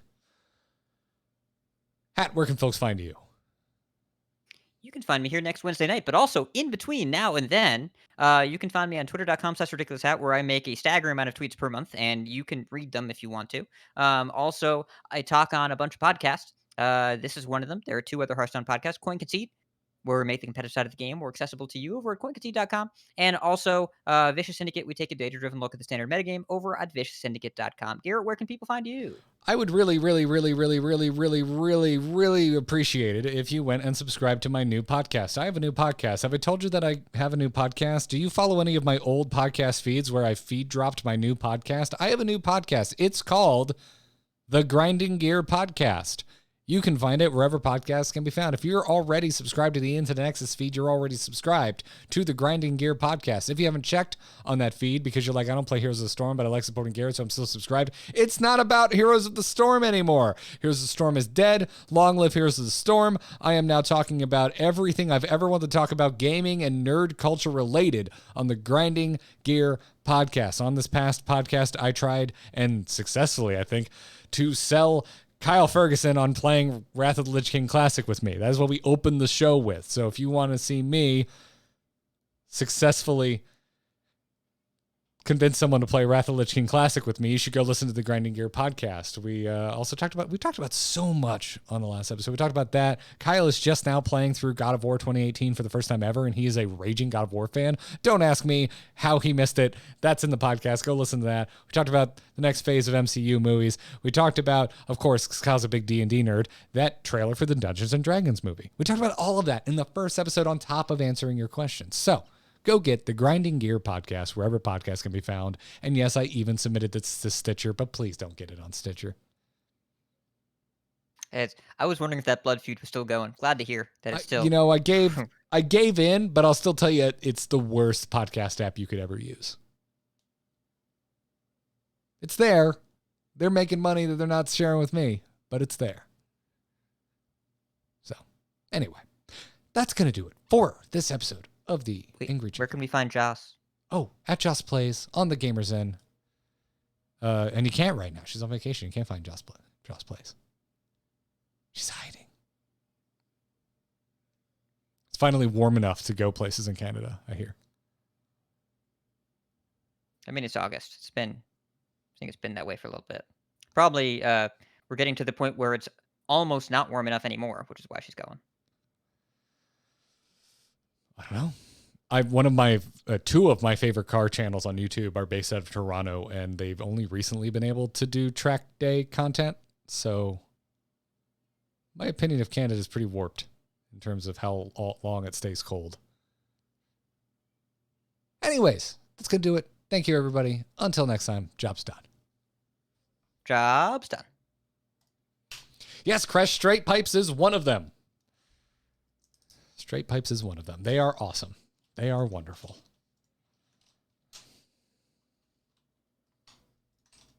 The other is Speed Academy. I really like Speed Academy. They do a lot more track content and build content. They're wildly different from the Straight Pipes. Straight Pipes, I think, might make the best car reviews on YouTube. Their shit is so well shot. It is so tight. And it's like 2 buddies palling around, which is a dynamic I really respond to. I do know Savage Geese. Yeah, I like Savage Geese. Savage Geese is a little serious for my taste, but he does have wildly detailed reviews. So if I'm really interested in a car, I will watch a Savage Geese review because the detail level he goes into is ridiculous. Savage Geese is very intense. Very intense. Oh, is he doing track stuff? I know they got the new 86, so I have been actually keeping a closer eye on Mr. Savage Geese because I like that new 86.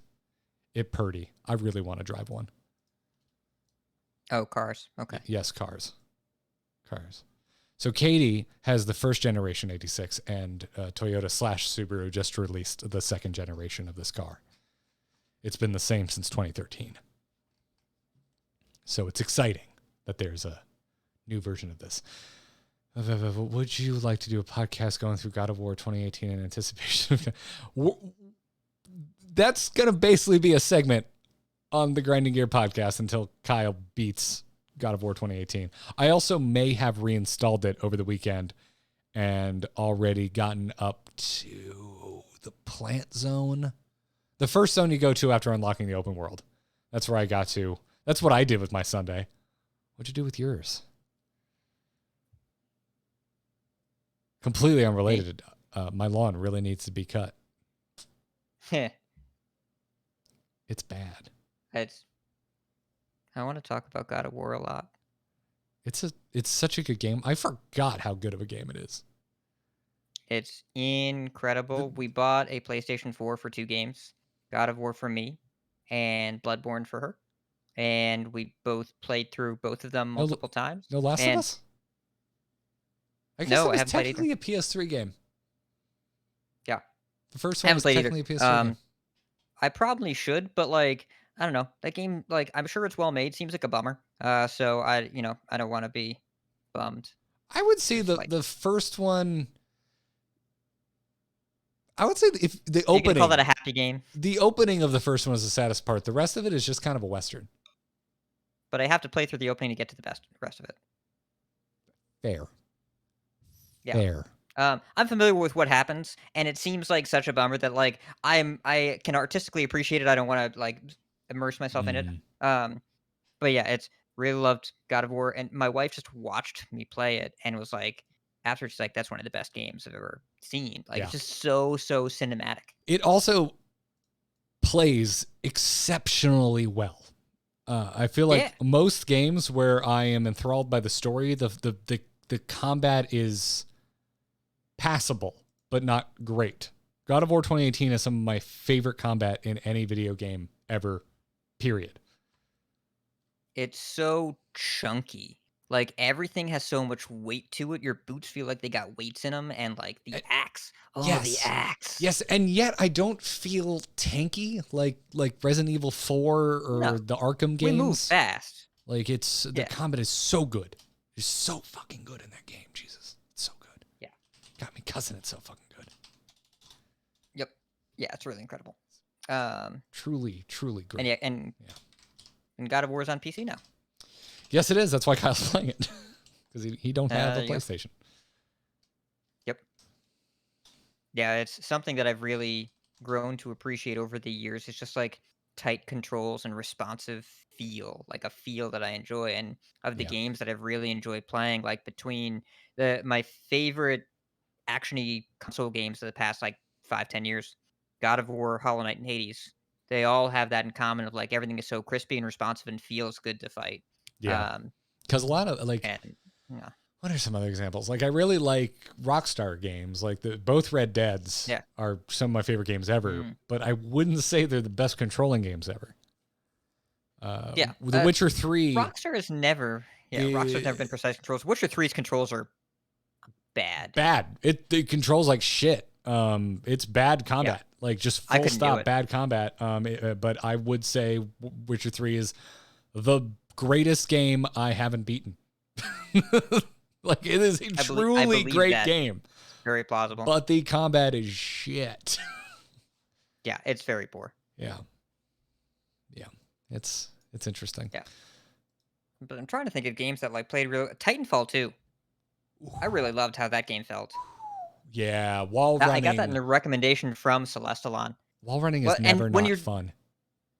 And when you're doing the fucking time travel Mario, like when you're doing the jump and the like and then jump and the and it's fun. Titanfall 2 is one of the greatest shooting campaigns of all time, and I put that alongside Half-Life and Portal.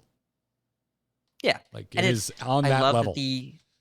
and the single player campaign is like 5.5 hours, which is, I know that might not sound like a compliment to those of you that are not like full-time working, full-time gaming people. That is a compliment. That is a full cohesive campaign in like 5 to 6 hours. yeah. And that's exactly what I want. Yo, I don't give a shit about Stray. I was like, looks cool. I don't need to play this. When I heard you could beat it in like 4 hours, I was like, Yeah. okay. It's the most anyone said to sell me on Stray was that it could be beat on like in a day. I'm like, oh, cool. That sounds wonderful because I have enough endless games in my life. I'm probably never going to beat Elden Ring. I think Elden Ring has usurped Witcher 3 as the greatest game I'll never beat. I really liked Elden Ring, but that game took a while. Yeah. I was like full walkthrough the whole way, and I didn't shy away from any of the broken stuff, and I was still an 80-hour first clear. My wife didn't do most of the broken stuff and didn't walk through as much, and she was like 120 hours, and she is a Souls gamer, like has a tattoo level Souls gamer. Still took her 120 hours, which is 3 work weeks. No, thank you. It's a lot. I'm good. Yeah. I mean, I enjoyed my experience with Elden Ring. I have not beaten it a second time, and I'm probably not going to. But I think first it's time I really what I'm enjoyed going to do. It's the first thing I'm going to get back to. Well, we'll see. We'll see what the hell comes out between now and then. But it's going to first thing I come back to when I'm done with my master's come Christmas. When I suddenly find myself with an embarrassment of free time, I'm going to get back to Elden Ring. Games for Good people plan. without children. You know. I don't have children, but my friends that have children tell me it'd be like that. You have animals and degrees. I do, but I've been around my friends with kids. I have 3 chihuahuas that poop and pee a lot, and I'm not cleaning up after them as often as my friends with kids are cleaning up after them. It's true. Because you can't just walk your kid outside in a leash and then tell him to go. No. Can't do that. No.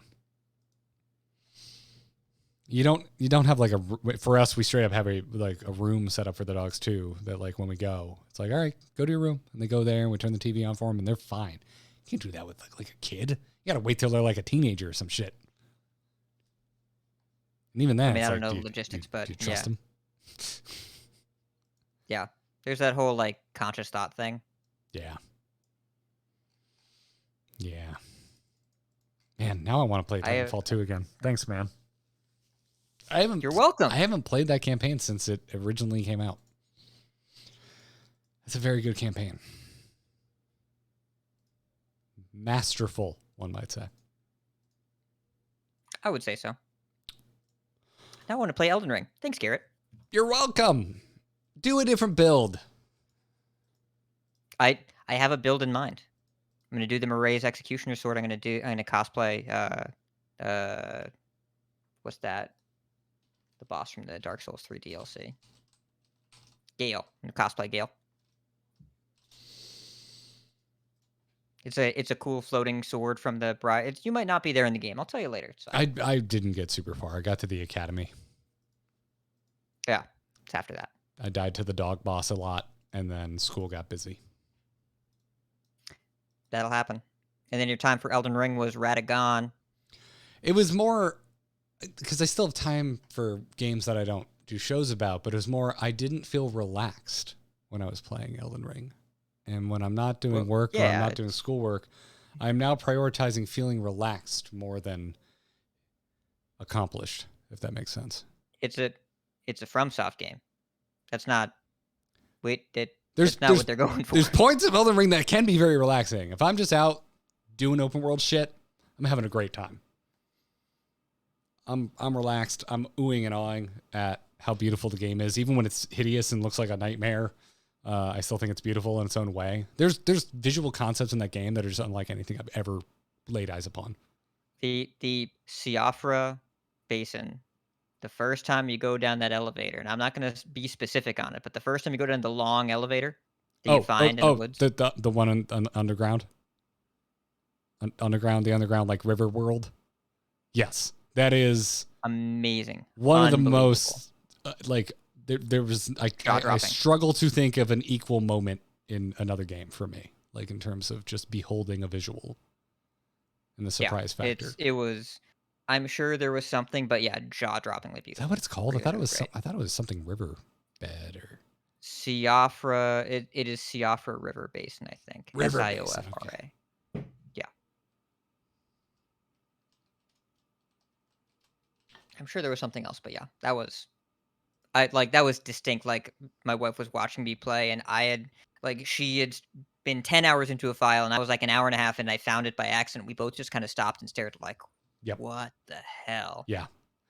That game is nuts, man. Yep. That game is nuts. I'm gonna edit this audio so I can go play Elden Ring. Nice. All right. Stream, you've been great.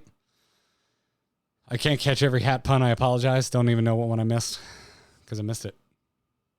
Radagon. When I said your time was Radagon, that's the name of the Red Wolf. It's the Red Wolf of That Radagon. went over my head because I don't freaking know the thing's name. Catchstar got me. It's okay. We're good. Cool. We're good. I can't catch the pun if I don't possess the knowledge to understand it. You assume I pay attention to the names of anything. I know Margit. That's it. I retain no other name. Yes. From. Read that name a few times, huh? Jesus. It's some names really stick with you. Huh? Huh? You know, I think of more of it as a staff, but you know. I know you got that one. I definitely left with a staph infection. Nah. That would actually be really concerning if that were true. I would be concerned. House MD made me really paranoid about ever getting a staph infection. I will leave you with that, everybody. Enjoy that little brain grenade. Until next time, bye.